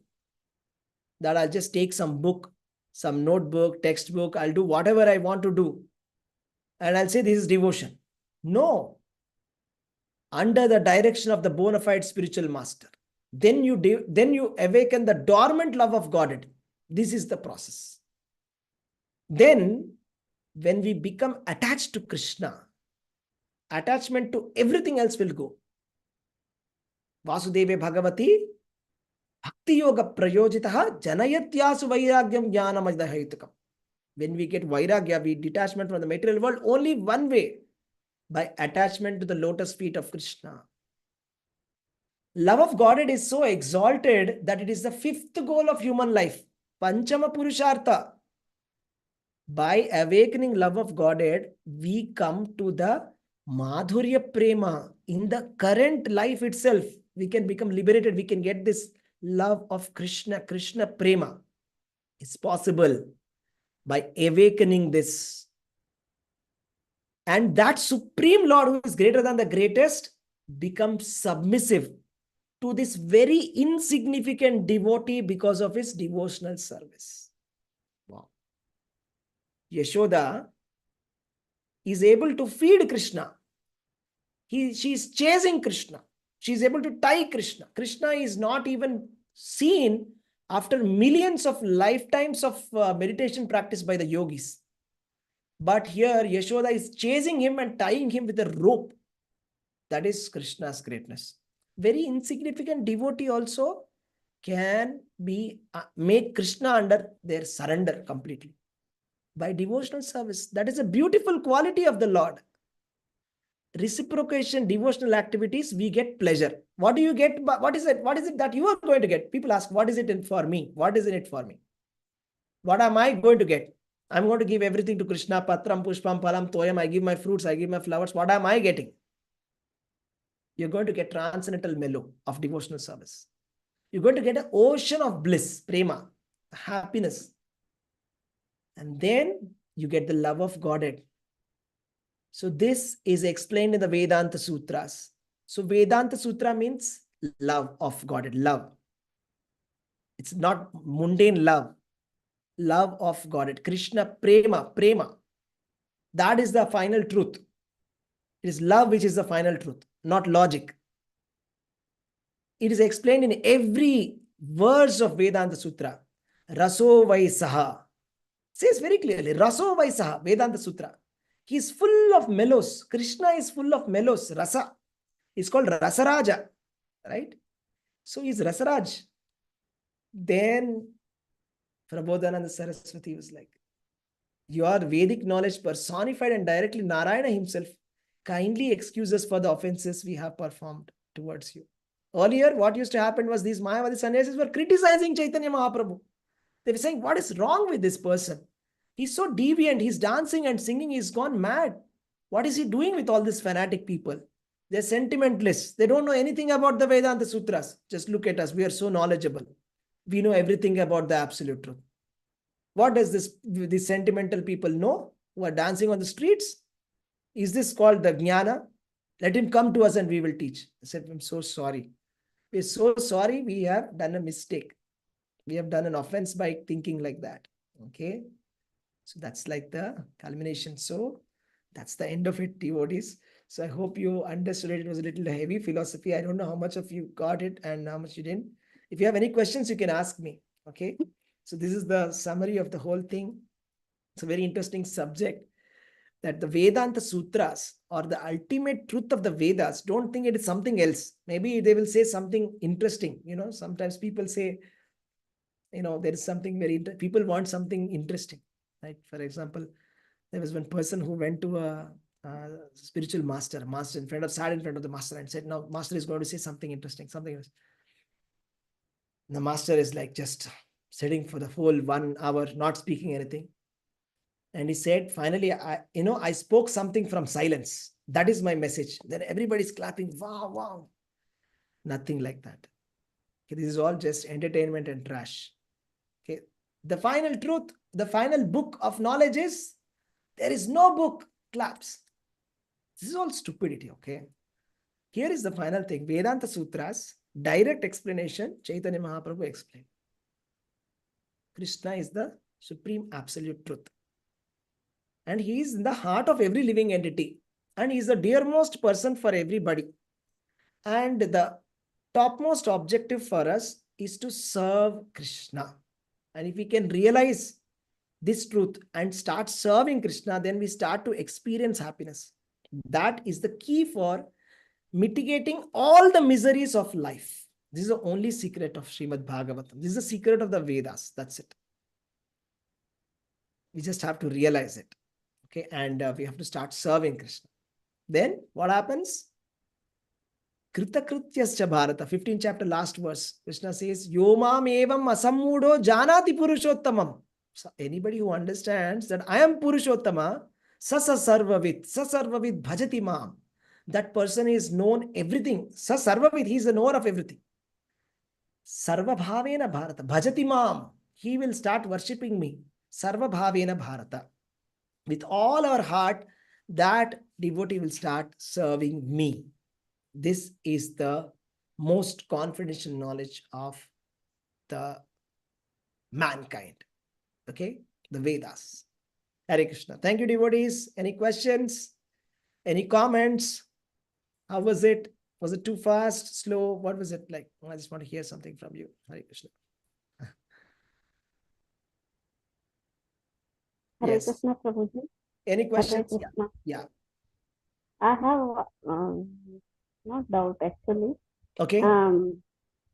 See, God is one, Okay. and we are all devotees of God, and we are all surrounded by the divine power.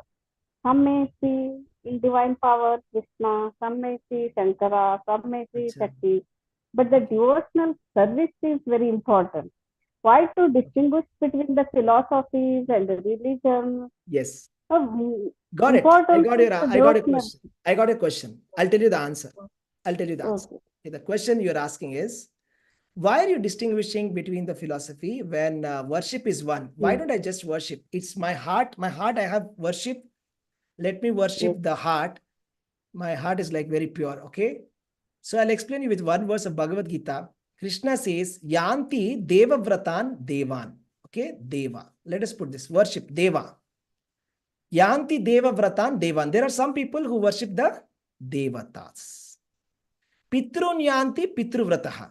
That means ancestors. There are some people who love their grandfather, who love their departed parents. They love them so much, they worship them. Pitrun Yanti Pitruvrataha. Bhutani Yanti Bhutejyo. There are some people who even like ghosts. It is their sentiment. We should respect everybody's sentiment, right? There are ghost worshippers also. It's there in Kerala, there are ghost worshippers. In Bengal also, there are ghost worshippers. They worship ghosts, they worship Kala Bhairava, they worship, they kill cannibal, they kill human beings and they offer to the ghost. They do all this worship also. That is also pure. They're having pure love in their heart. Everything is the same, no? Ghost worship is also same. Deva worship is same. Answer. Krishna is answering. Yanti Deva Vratan Devan. Those people who worship Devatas, they go to the Deva. Those who worship the ancestors, they go to the Pitrun Yanti Pitruvataha, ancestors. They go to the ancestors. Bhutani Yanti Bhutejo, they go to the ghost world. Those people who worship the ghost, they go to the ghost world. Yanti Mat Yajinopi Mam. But those who worship Krishna, they go to Krishna. Why we should go only to Krishna? You can ask, why only to Krishna? Yadgatvana nivartante tadhama paramam mama. Because it is an instruction of Bhagavad Gita that after going there, there is no more coming back. If you go here, this is a different thing. This is a different category. You don't come back again. But those people who go here, here, here, they keep rotating. So those people who are interested in not coming back, they are recommended to worship Krishna. Is that clear? Actually, we have to understand the three modes of material nature are not the same. Sattvagun, Rajogun, Tamagun are not the same. Worship of this is not, this is transcendental. That's what this is. That's why Bhagavad Gita is necessary, because it is explaining something about something. First of all, to consider Krishna to be equal to other demigods itself is an offense. That person is called an offender, actually. The result of that offense is that they will never go back to Godhead. The doors for Vaikuntha will get closed for them because of such an offense, actually. Okay? So Bhagavad Gita is meant for that. We have to read Bhagavad Gita very clearly and understand what is what. What is Sattvaguna, what is Rajoguna, what is Tamaguna, and what is Shuddha Sattva. We have to understand by reading it. What is coming back to the material world and what is not going back to Godhead. There is a difference we have to understand. We have to understand the final truth. Right? So that's why we have to worship Krishna. Is that okay? So I agree with that, Prabhuji. I am just asking why to distinguish between religion and philosophy. Distinction we knowledge. have to make because it is Krishna's instruction. Krishna is saying those who worship the demigods are actually fools. He's saying don't do it. He's saying it because Krishna is doing. If we have to follow Krishna, there are two options. There is Duryodhana and there is Arjuna. The demigods and demons. Demigods, whatever Vishnu says, they follow. The demons, they say they disagree with Vishnu. Right? Similarly, Duryodhana, Krishna says very clearly, do this. He says, no, I will not do. Why shall I follow you? Arjuna says, whatever you say, I will do it.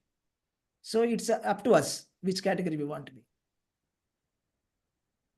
Whether we want to agree to Krishna or disagree with Krishna is always an option Krishna is giving us. Krishna is not forcing anything, right? Krishna is saying, Yatha, he says, Yeah, he says, whatever you want to do, you do. At the end of Bhagavad Gita, he said, whatever you want to do, you do. I have explained everything. Now I leave it to you, your intelligence. He says, but if you do not follow me, you will going to be lost. If you listen to me, you will be, I'll show you the Bhagavad Gita conclusion, then you'll understand very clearly. So let me just show you that. It will become very clear.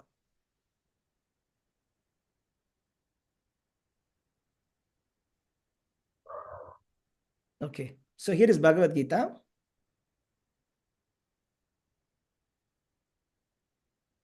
Let's go to chapter number 18.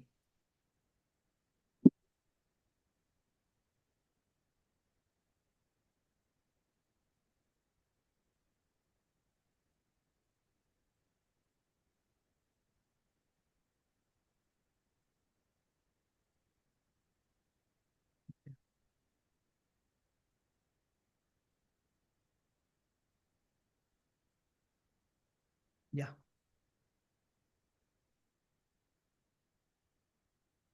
Just give me a minute.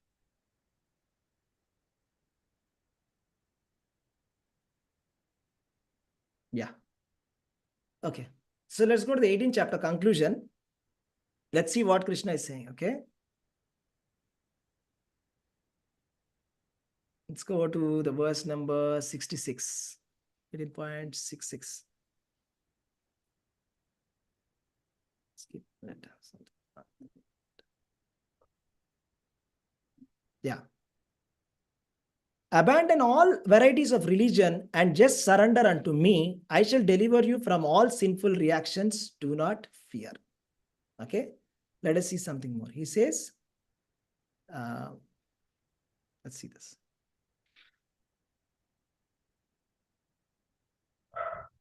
Yes.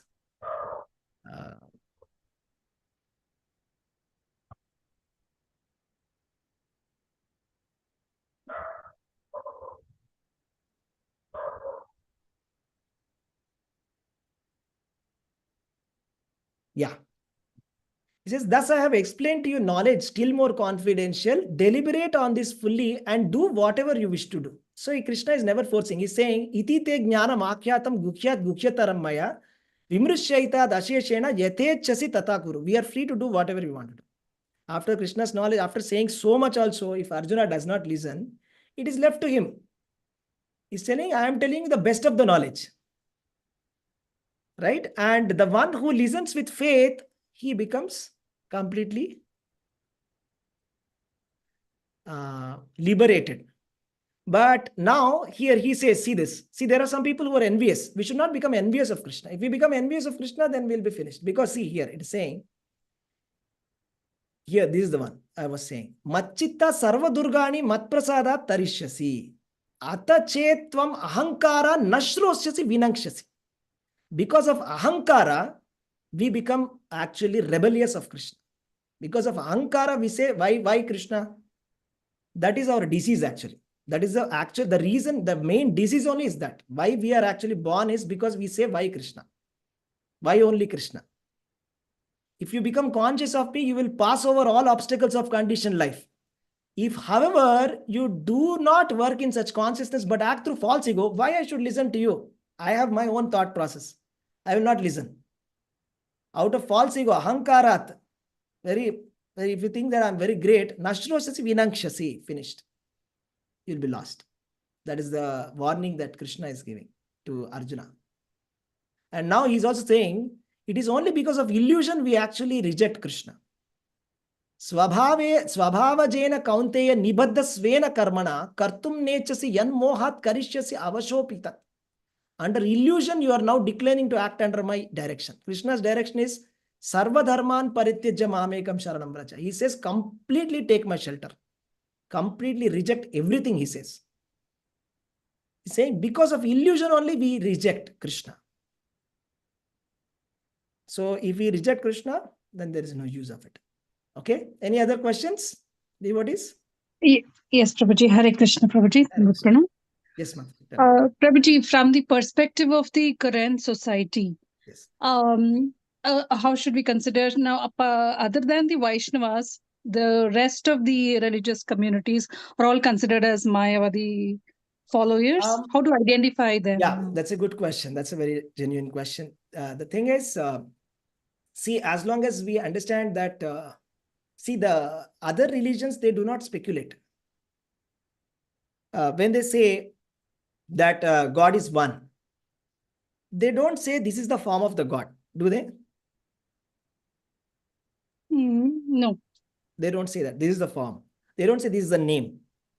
They don't speculate that this is God. They just say there is one God which we pray. So that is indirect worship of Krishna. That is not considered as an offense. But the moment we say that if we falsely identify and say that this is the God, this is the Supreme Lord, that is actually a bigger offense. That's an offense. That is actually an offense. That's the mistake that we are doing as Hindus. We should actually just go back to our roots, read Bhagavad Gita properly, and understand the Vedanta Sutras. Then it will be very clear. If we cannot accept Krishna, at least we should say that Brahman or something like the all-pervasive Lord. We should not identify falsely to somebody else and then make a mistake. Just like how people are doing, there one God man will come. He will say, I am God. And we are putting his photo and we are worshipping him. That is an offense. You see, that is actually a big offense to say that. Getting it? So in that Prabhuji, way, what about the Muslims and Christians? And yeah, so the Muslims and the Christians and the Jews, they are all saying the Supreme Lord. They don't know who it is. They don't know how he looks. They're not saying this is this is that. So they're worshipping. They don't have any regulative principles, nothing. Yeah, they're not having the purest regulative principles like us, of course, like they're not from Vedic culture. They are the religion of the deserts. They don't have the purest of the regulators. They have some regulative principles, some standards that they have, and something that they are doing. That's it. And of course, it is distorted. Chaitanya Mahaprabhu said that it is distorted. The knowledge that they have, Yavanas, is wrong. Chaitanya Mahaprabhu said that your knowledge is not perfect like the Vedas. He says that. Even though their knowledge is wrong, somehow they're worshipping Krishna indirectly. They don't know what they're doing, but they're worshipping Krishna indirectly. So actually, that is why for them it is very easy to come to Krishna consciousness. Right? So we see that, in the West, when Srila Prabhupada went and explained, there's so many people in the world who became Krishna conscious devotees who were like sincere Christians, sincere Muslims who wanted to know more. So they wanted more information about God. They were not getting it in their religion. So we get the full information from here. Okay. Prabhuji, one more doubt. Yeah. Radha in Goloka Vrindavan, Krishna resides with Radharani and gopis. Yes. Then where are Rukmani, Subhadra, and Satyabhama and others? Yes. So there's in the spiritual world, the topmost world is Golok Vrindavan. And outside that, there is Mathura. Outside that, there is Dwarka Dham. So in the Dwarka Dham, all the queens of Dwarka will be eternally present.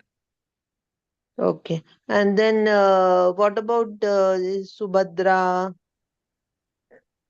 Subhadra, everybody. Because Balram is none other than Shesha.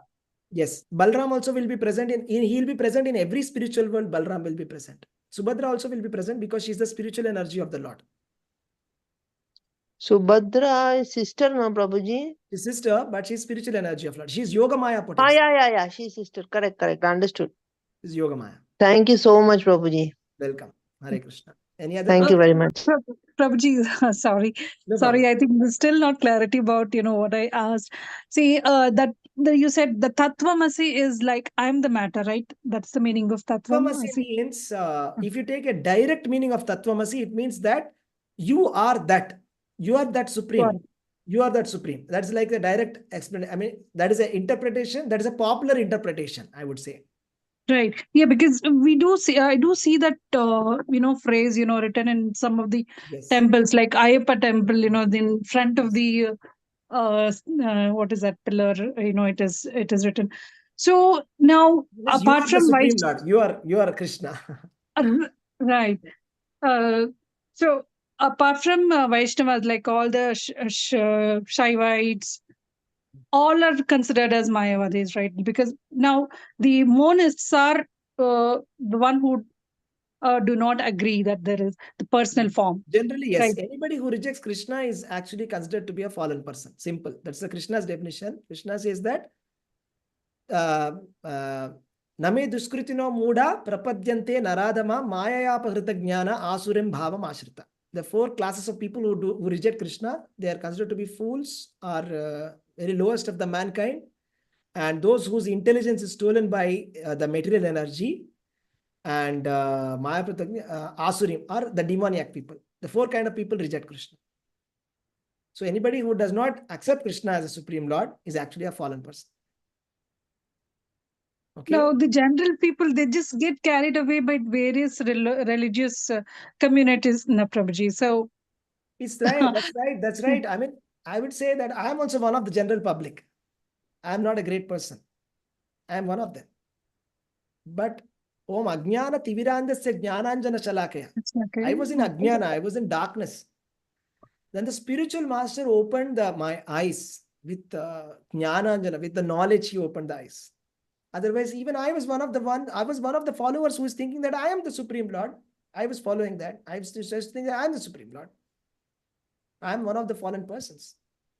But it is only by the mercy of the spiritual master we understand. By mercy of Chaitanya Mahaprabhu, we get to understand this philosophy. Otherwise, there is no possibility for us to understand what is supreme and how to worship the absolute, how to approach the absolute truth. Also, we can never. There is a very nice song that I was hearing, that if you want Krishna Kripa, chant the names of Krishna. If you want Krishna Kripa, chant the names of Krishna.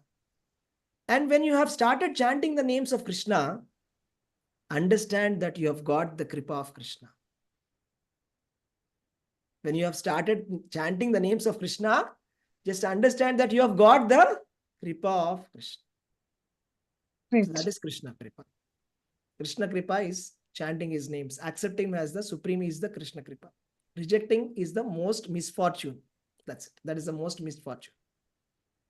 Only solution The is majority of the Krishna people conscious. worship demigods. Yeah. I mean, Majority. it's like an opportunity for them to purify themselves. So if you see like that, see, there's so many living entities. See, at least human beings have a religion. Do the fishes have any religion? Do the cats have any religion? So now they are in majority, right? In comparison with human beings, the fishes are more. Doesn't mean that that is the truth, no? Right? There's so many mosquitoes, there's so many ants also.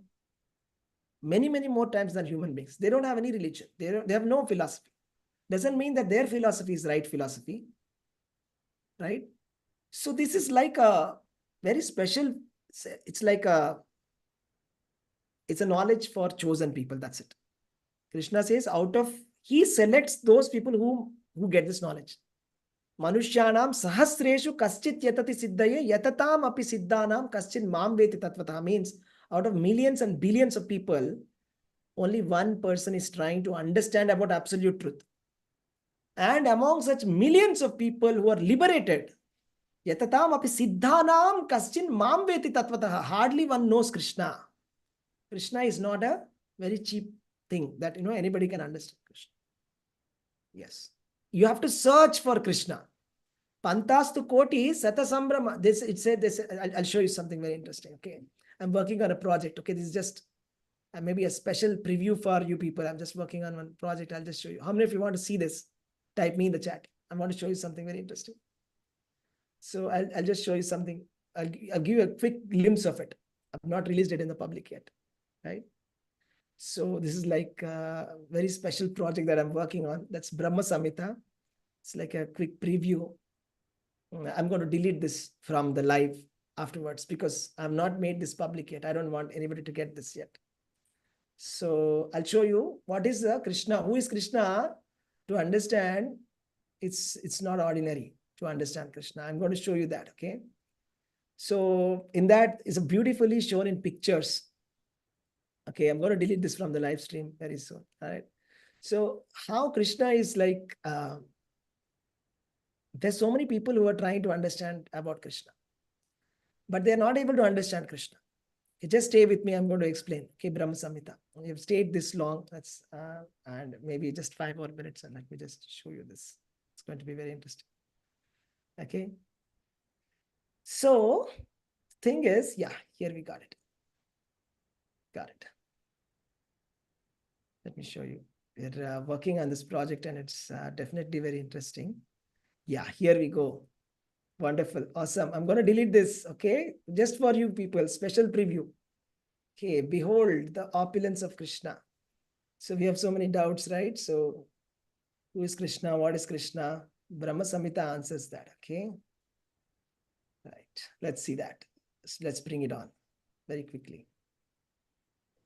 Says, okay, here we go.